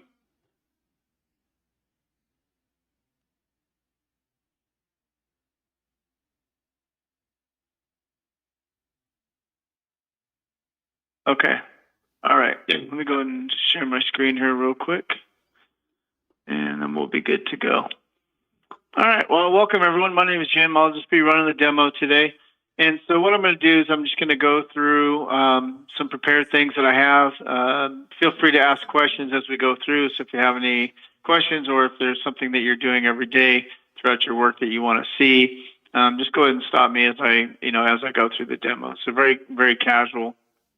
So I'm going to go through just a couple of slides real quick, and then we'll get right into the software. Okay. So I'm going to go ahead and get rid of my camera. And okay. So the way we're going to run this today is I'm just going to spend about 5 minutes and just give you just a quick overview of the navigation, and what that's going to provide for you is just, as I'm going through the demo, you kind of have some idea of where I'm going and why I'm clicking on different things. The bulk of the time is really going to be spent on the work management of the assets. And so we'll be spending time doing work orders, requests, preventative maintenance. And as we're starting to do those work orders, we'll look at how we can generate those, the work from behind the counter, but we'll also, transition to field work where that work's going to be complete. Some of the work that may be coming in through citizen complaints, and so public requests, and we'll talk about how that work comes into our system. And then embedded throughout, you'll naturally just see some searching and filtering and reporting, and that does tie into the system navigation somewhat, and so we'll get right into that. So with our solution, you get everything. So when you buy our product, you don't have to go back and buy different components at later times. And so, if you're doing, things like, transportation, streets, right-of-ways, great. If you want to add facilities next year, wonderful. If you want to add parks the year after, it's great. So you really get all the different components of our system when you buy it. And everything really is going to be consumed around GIS. And so we do consume your map, your map services. And so whatever you're providing for us as we get into maps, so the way your layers are going to look, the way your symbology or your symbols on the maps are looking, those are going to be what you're used to looking at. So there won't be a crazy different experience as you're going through. And okay, I think that's it. So I just wanted to show you that, and let's just go ahead and go right into the software.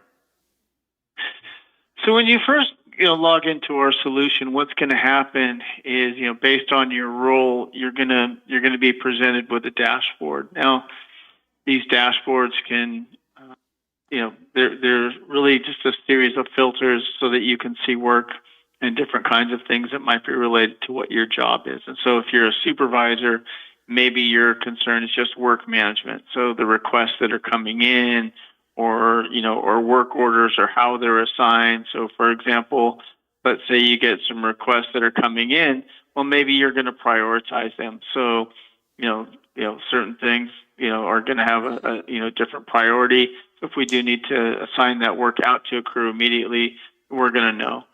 And so these filters really are designed to kind of help you manage your whole, work life when it comes to the work that's coming in. So again, if you're a supervisor, maybe to, assigning that work out, there's going to be a lot of workflow and automation that's going to help take care of a lot of the work. But if you want to go ahead and see those dashboards, then you can, set them up in a way that makes sense for you. So you may, we talked about priorities, but what if you want to see the work that's assigned to different people? Great. Then you can see it that way. As we move into the more, asset side of things, you can kind of combine the two. So in this case, I have traffic and streets and right-of-ways and facilities and parks. And so what I've done is I've built some dashboards that kind of, that integrate, both the requests that might come in, either internally or externally, like from the public, those public requests as they turn into work. But then I'm looking at different kinds of assets that I may have. And so again, really depending on the type of assets that you're managing and how you want to break them down. These dashboards are really important because literally, you can have thousands of assets, like in this case, poles, so if you have a lot of street signs and poles and other kinds of things, then you're going to have a lot of things. And so being able to use drill downs or searchable items, this is really how you're going to help manage all of those components of your system. So again, however it makes sense. You may just be involved in a very, subset of activity, and then so you may have one or two dashboards, and so you don't have to have all these dashboards. Of course, you're just going to have the ones that matter to you. If someone like Vern and myself, if we have a similar job, then we can share dashboards as well. So again, that makes for consistency across the program itself. And so, again, you may have different things like bridges, and I saw some bridges on your website. I did take a look around to see some information. And so, again, it really depends on what it is that you're managing. And so we see this really across our whole solution. So again, doesn't really what you're managing. We're still going to build some drill downs, whether they're searchables or whether they're,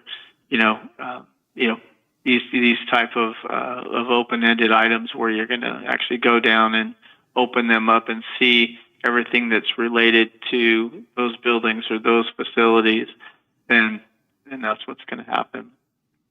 Okay. On top of other kinds of things that that you may manage asset-wise, these dashboards are also important because what you can do is you can embed other kinds of things, like in this case, reports. Maybe I look at these 4 reports, these 4 or 5 reports all the time. Well, I don't want to have to go look for those reports. I can go ahead and just embed them on my work area, so that way I don't have to go and dig around and figure out where those are. And so with our reports, you can download and print them in PDF or email them out. And so these are just going to be some of the things that you can do. You can embed AVL, fleet, like AVLs or feeds or other kinds of hyperlinks into these as well. So again, there's a lot of functionality within these, into these drill downs. Now, while these workspace items are great for putting things at your fingertips, there may be some things that where you want to see everything, and so there's going to be a lot of different components of our system that you may not see from a dashboard. And so again, as I'm going through, maybe I want to see all my my street segments or my intersections, or if I'm breaking down the inventory, like the street signs and other things that may be related to those street segments or those roads, then I can break those down as well. So everything's real searchable. Everything's real easy to find. If you have different maps that we're going to be seeing, that you're giving us to see. So if there's parks maps or transportation and facilities maps, those kind of things, then we can load all those map services, up. There's a lot of communication that happens in the background. And so our notification engine can really help you understand when things happen, when attributes change on an asset. So if maybe you're doing an inspection and a pipe or a road changes from, in good condition to very poor condition or something, then emails can go out, text messages can go out. So there's a lot of communications. So people often say, well, how do I know when, something happens? How do I know when, a request comes in for something? Well, our notification engines can set all those up. So no one's ever going to be kind of left out in terms of, knowing when something is going on. Now, we do have standard reporting, and we also have what are called what we call Central Square Analytics, and these dashboard reports really kind of kick it up a notch. So if you're looking at things like your budgets and how much have we spent, how much do I have left over, that kind of thing, and these dashboard reports these dashboard reports here, they're kind of going across our whole Central Square, technology, software lineup. But for you, you may have different kinds of dashboard reports that just are for your department or, or the community itself. And so you can look at year over year kinds of things and say, well, how much did we spend last year and how much are we spending this year? Those kind of things. So you can really get very granular. The difference pretty much between a standard kind of spreadsheet type report and an analytics dashboard is that these are, you see trends where, where spreadsheet reports, they don't show as well like that. And so if you're seeing things, well, how much are we spending on salaries or those kind of things, that you can see those. In this case, for asset management type things, maybe you want to look at how you're spending your money. We might look at that departmentally or by the problem. And so it looks like here we can see, oh, we're spending a lot of money on potholes. And so, as we start to choose, this is just live data. So, normally we think of reports as file print, but in this case, it's not so much. So as I'm choosing those potholes, then my actual labor and equipment adjust to tell me exactly how much I'm spending, on that. So again, you can see things a little bit differently when you're looking at a dashboard report than just a simple grid type report. And even with potholes, there may be a lot of different kinds of subcomponents that we're doing. So whether it's the repair or the filling, those kind of things, that I can even get cost down to a very granular way when we're looking at reports. Okay. When we're talking about public requests, public requests that come in, there's a couple of ways that our system handles this. So one, everyone, wants apps these days. And so we do support an app that can go ahead and to do those requests. And so those requests can come in. They can be either public requests. So, someone's complaining about a pothole or, an issue that might be happening out in, in the community. And those are, traditionally those kinds of things that you're seeing, might be, again, if we're going to break it down for streets and maintenance and those kinds of things, it could be that there's a street light out or there's a pothole, normal kinds of things that we would expect. And so what this does is this just allows the public to use an app and to go ahead and to just give us some basic information. You're geolocated on your phone, so it'll know if there's duplicates. So, for example, if I take a picture of that street light and someone else does it too, it's going to know that, hey, that request already came in. So it kind of deals with duplicates and just normal kinds of things. Tell me what happened or tell me what the issue is and taking some pictures. So things that we do every day, in our phone mobile world is, it's going to happen right here. So again, not a huge lift from how do I get the public involved.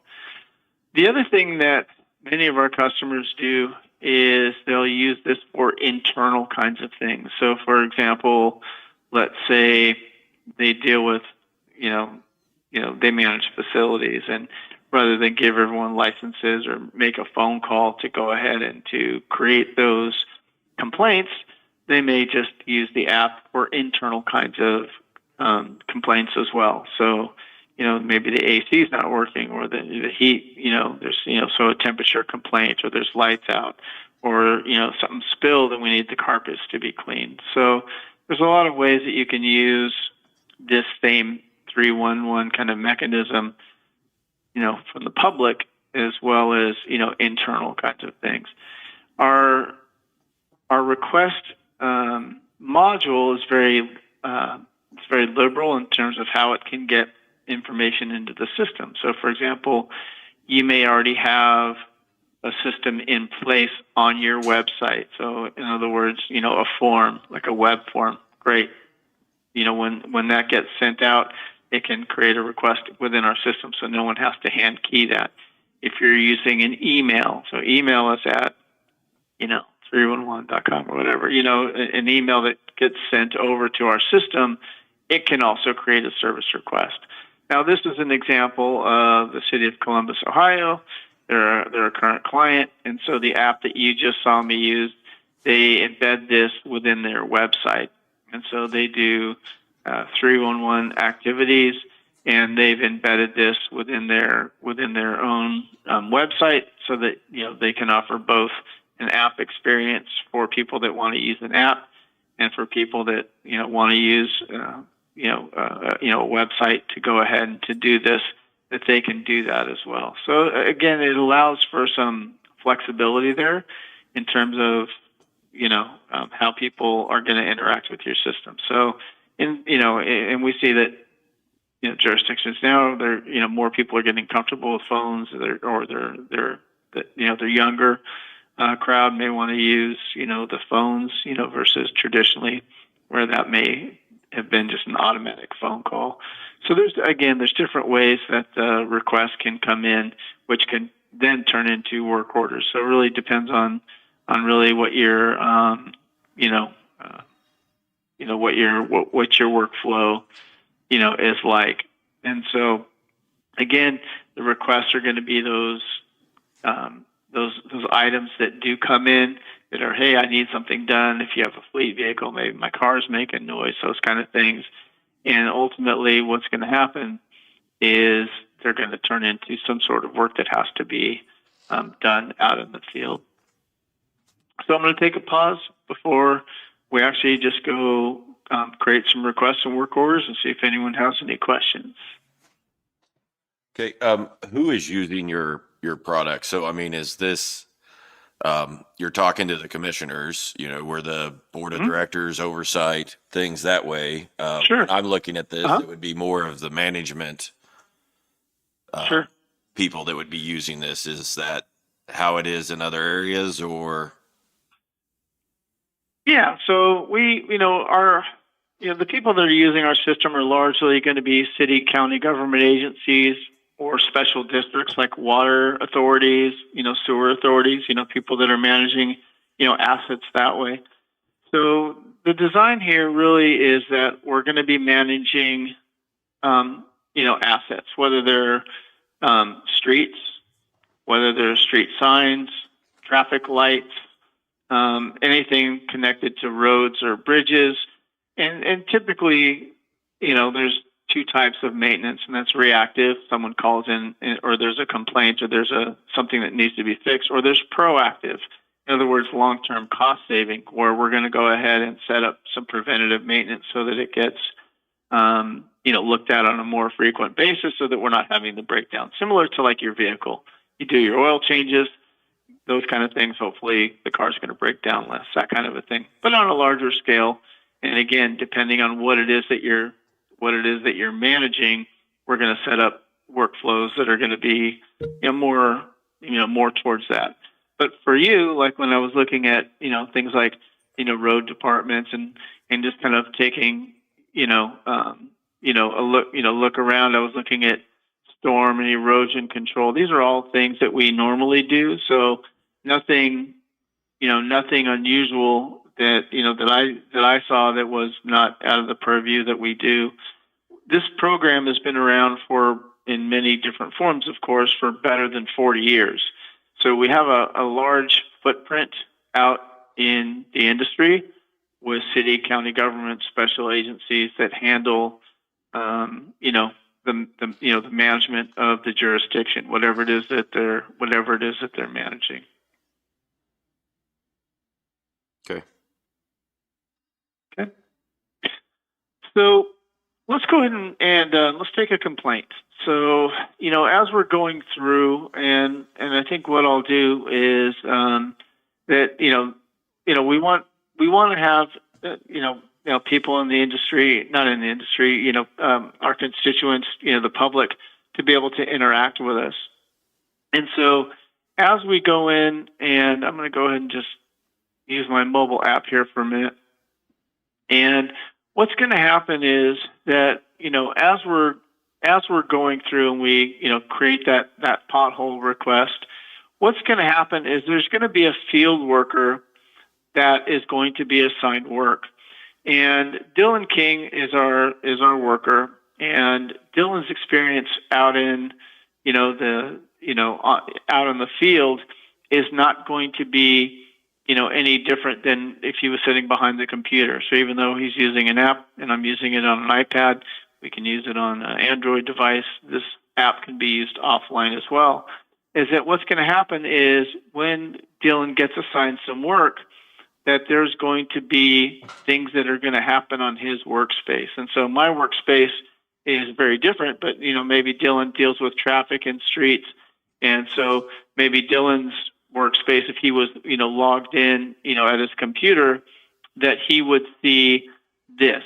He would see all of the requests that come in that might be, assigned, to him.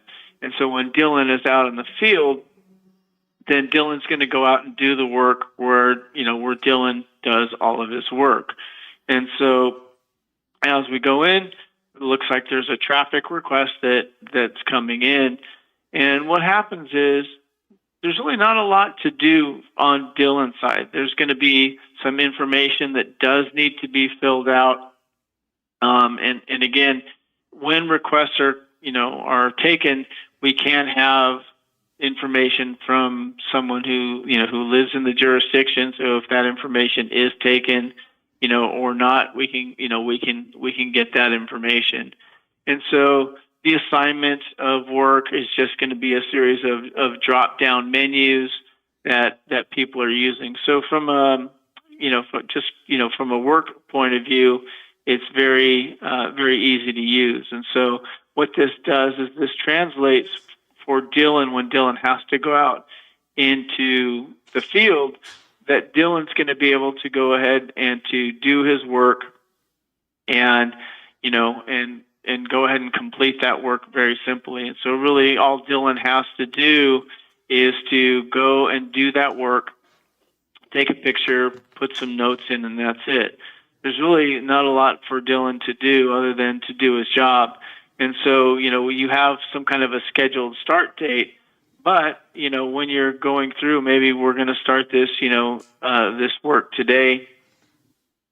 And as we go through, and we're just going to go ahead and start that.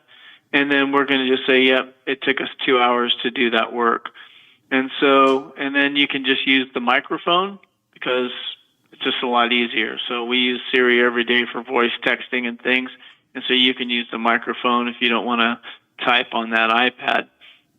And what's happening right now is that as this work is being done, the cost for this work is being rolled up into the work order. So whether or not we're charging for mileage for the vehicles, or whether or not we're doing some other kind of work, or charging hourly or after hours work, then ultimately what happens is we can take some pictures to validate that work. So if there's an issue like a water main break, or someone hits a street sign and we have to charge the insurance companies because there was a car accident, we can do that as well. And so in this case, since it's a water main break, I'll just go ahead and to add those pictures to the to the work order, and then just say, yep, I'm going to close it. It's done, and that's it. And so from a work point of view, that water main break, now it's done. And so it leaves Dylan's work area. And so really just from a work point of view, what's happening is that the work orders that we're using out in the field, it's the same experience. If someone calls, for example, and says, we have a pothole issue, but we're not sure, the person that called in really didn't give us all the information.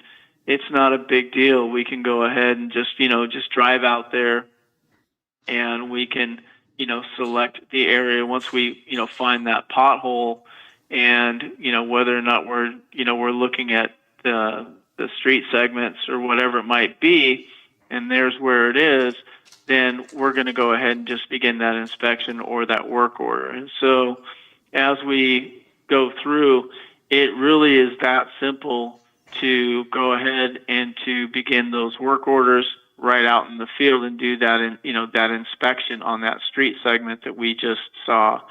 So in a perfect world, we would get all the information from the public. We would create the work order, go out into the field. But you know what? There's going to be a lot of times when we're asked just to drive out there and go check on that pothole or go check on that street sign, and we didn't get a lot of information from that phone call. And then there we go. So, we can go ahead and just put our start and end dates in, voice text our comments. And so really just from a work point of view, it's fairly easy for Dylan to get assigned to this work. And then as we're doing that work, any kind of labor, any kind of materials, they're going to roll up into that work order to give us a total cost for how much it's actually costing to do that work. And so, an example would be going back to the analytics dashboard where we said, hey, our potholes are costing us a lot of money. Well, how do we know that? Well, this is how we know it. We know that as we go out there and we say, yep, we worked this many hours, we used this amount of materials like cold patching or asphalt, or we used a whole crew, so we have 5 people out there. Maybe we have some third-party contractors, so sometimes agencies will use outside employees to do some of that work. So, are we charging for that? And to get a total cost of that work that's being done. So as a supervisor, I may see some of these kind of things where maybe, Dylan or someone else, may not see that.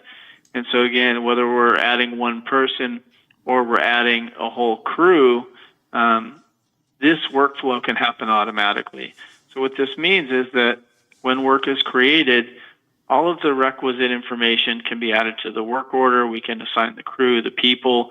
We can actually assign the materials. So, for example, if we know that it's a pothole, we can already add the materials to the work order. What this means is that someone else doesn't have to do this. And so, again, just trying to keep it easy and trying to make it consistent throughout the life cycle of this work order. Then we can go ahead and to do that. And so it's really simple to go ahead and to use the maps. We're consuming what it is that you provide to us from a mapping point of view. So there's nothing different than you'll experience that if you were sitting behind using your own agency GIS that we have. So again, just from an ease of use kind of point of view, Dylan's going to know what he has to do work-wise today. And I heard you talking earlier about HR payroll kinds of things and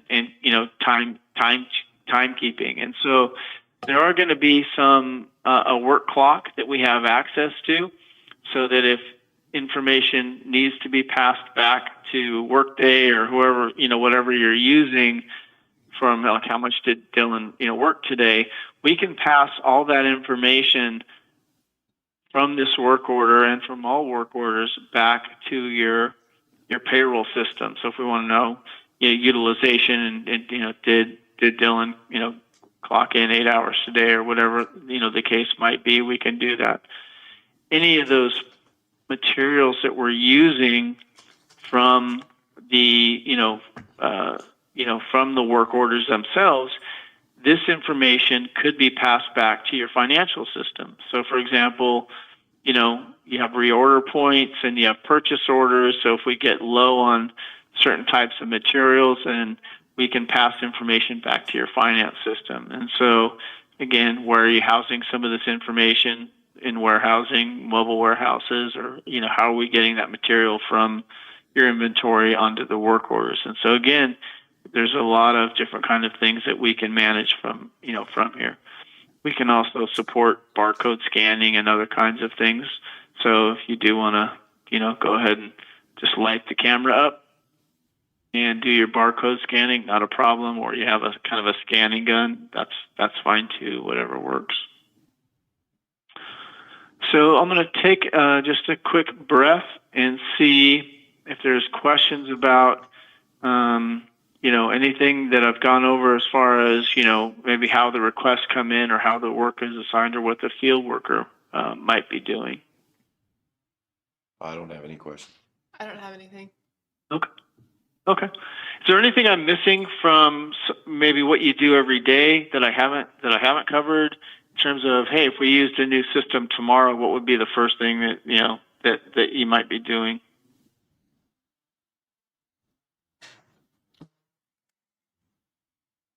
I don't think Not so. necessarily. The only thing I would, Okay. guess I would say for me was just any way to view that without being an editor. View. Yes. Yeah. Permit. You mean from a permissions perspective? Yes. Yeah. Yeah. All day. Yeah. You can have like read only, you know, kind of access. You can have write access. When you're looking at anything like from the maps, for example, you know, everything is permissions based. And so, you know, while we're consuming anything, you know, we do give you the right to do editing. So we have some red lines and edit tools. So we can write back to GIS or not. It really is up to you at a very, very granular level. Do you want someone just to be able to search? Do you want someone just to be able to look at records? So for example, let's say that I want to look at this street sign, for example, or this stoplight. And so, you know, as I'm looking at you know, at anything, then what's going to happen is that, you know, as I'm choosing any, in fact, you know what I'll do is I'll do it this way. Anything that we have. So I'm going to go to my street light inventory for a minute, because this is a very common interface that you'll see. So for a read only, for example, let's say I wanted to have access to go ahead and take a look at that street light inventory. Now, this is a very common toolbar. This is a very common layout. Doesn't matter if it's a street light or a facility or a park or a road. Doesn't really matter. You're going to have some sort of a, you know, of a grid, and that grid's going to give you the information that you want to see. Reporting is one of the most common things that people say, well, can I have access to things? Sure. You know, you can have, you know, you can just go ahead and run some reports that we have available.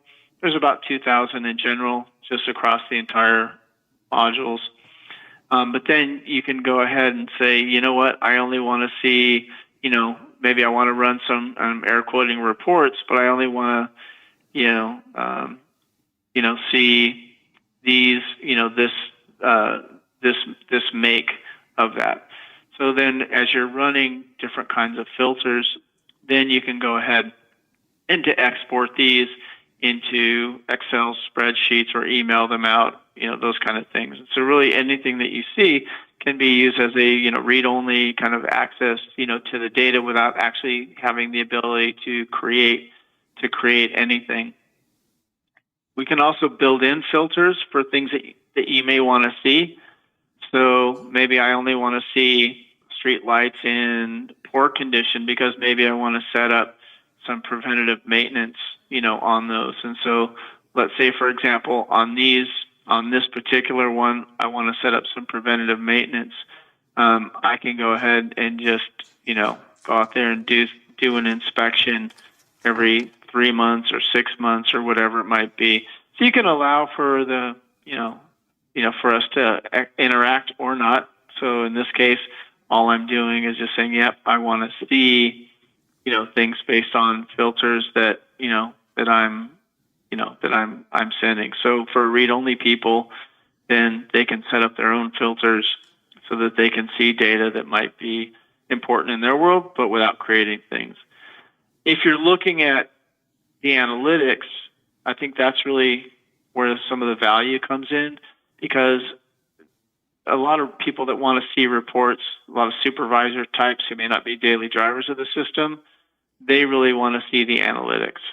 They want to see breakdowns of, of that data in the system. And so again, this is where you can actually, with the analytics, what you can do is you can have subscription models built into this. So for example, let's say that you have a report and you want to see something every Monday, all the open work orders or all the overdue work orders. Well, those can be automatically sent to an interested party, every Monday or every day, or whatever whatever the schedule is that you want to see. These are all URL based. So you can just put these on, it's just a shortcut like any website that you would go to. So you don't have to have any special access for these reports. So people that typically want read-only access, or you want to see data, I would say, well, the analytics is probably your solution for a couple of reasons. One is it allows you to run standard, spreadsheet type reports, but it also allows you to to set up dashboard reports, interact with these, and because they're URL based, you can open them up anytime. So for example, let's say you're in a council meeting, and you want to pull this up during, budget time, and you want to, go through, different kinds of pieces. Well, this is real-time data. It's pulling live data. So from a supervisory type of role, this is really what a lot of people do. So they use these dashboard reports. They don't have to create anything, but they want to see how are we doing, across the board with, with our department, and are we over budget, that kind of thing.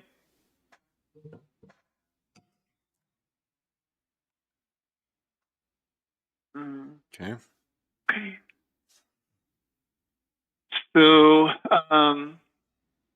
so is there anything else that anyone kind of wanted to go through and to see according, really, what we've, kind of gone through is just the ability for the public and the, and the internal people to go ahead and create those requests and work orders. We really did talk about, I went over, the breaking down of assets in a way that makes sense, for you. The consuming of any maps that you provide to us is going to give you the opportunity to go ahead and start any of that work right from the map, where it would be hard to make, a work order just by searching for that particular, item or that stop sign. So again, the maps are going to be crucial into getting that information, into the system. And then we just kind of covered some searching and reporting. Okay. Is there anything I'm missing? I want to make sure that I hit everything that someone might do, in their jobs, and I just don't want to miss anything big. Okay. I don't think so. Okay. All right. Okay. So I'm good. So, Vern? All right, thanks, Jim. Chris, what are your thoughts? It sounds like we've hit all the points and everything that possibly could have been brought up as a need for the county. What are your thoughts, Chris? Where do we go from here? I'll leave that to the commission. I think we're still looking into other possibilities and things that way that'll work and fit with us. Your product certainly looks like it does a good job of creating the dashboards and things that would work well for our managers and things that are running our different departments and things of that nature. I think Okay. I don't know if this is the one, but it's hitting a lot of the things we wanted to focus on. Yep. Updating. Okay. Is there a time frame where you'll be done with your researching? No. Okay, that's fair. Okay. Yeah. And, and I'll just leave you with one last thing is, we do monthly webinars.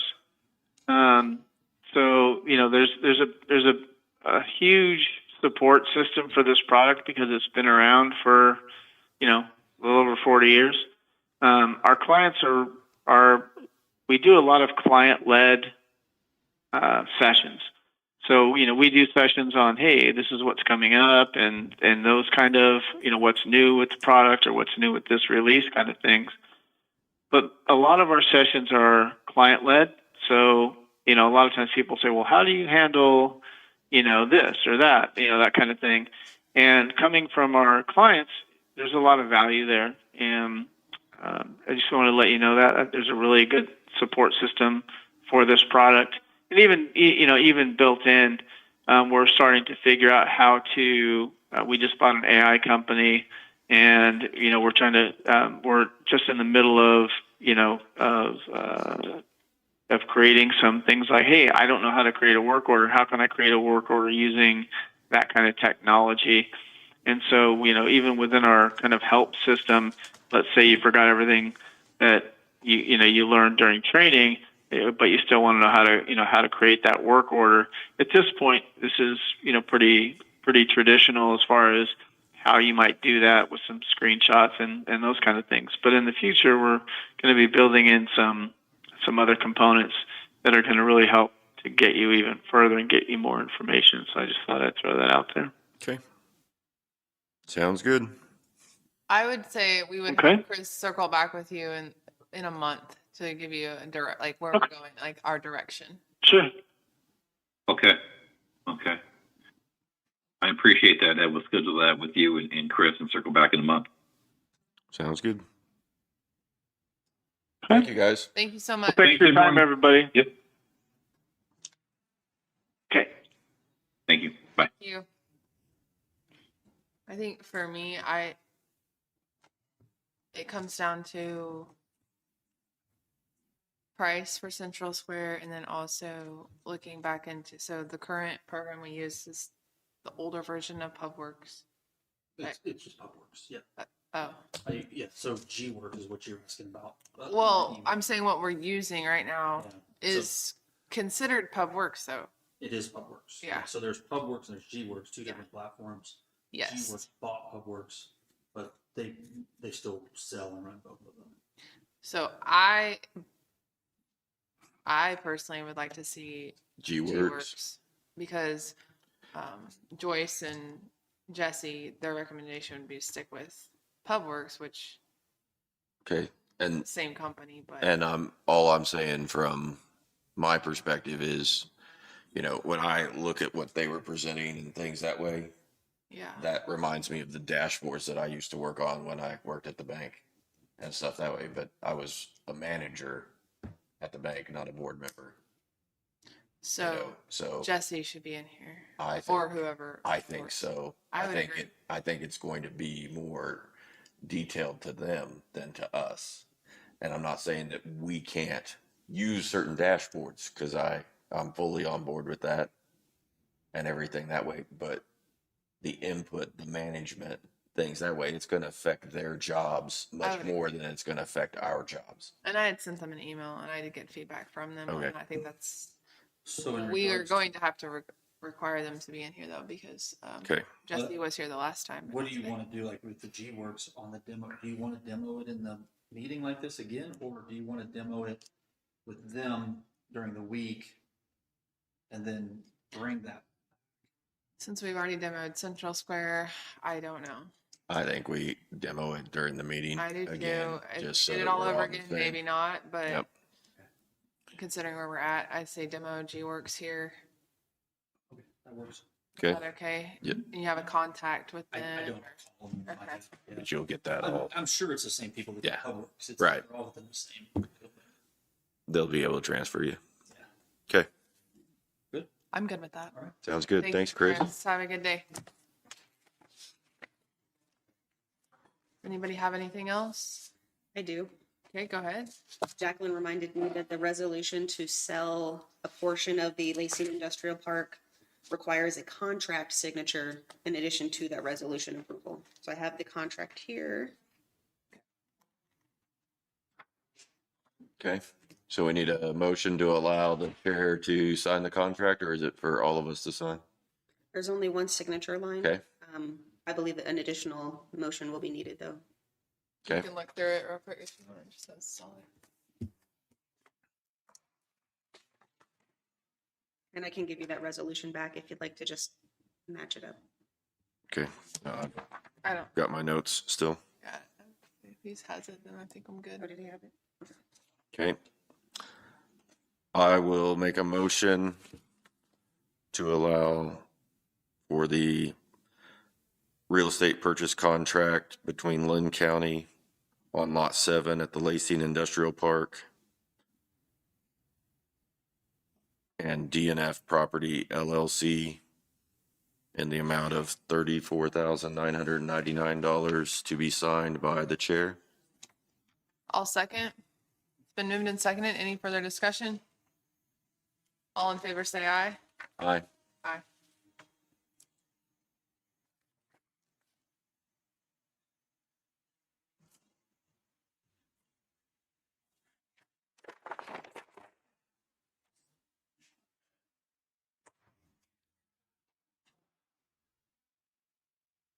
Anything else? Is that it? I'll make a motion, we adjourn. I'll second. It's been moved and seconded. Any further discussion? All in favor, say aye. Aye. Aye.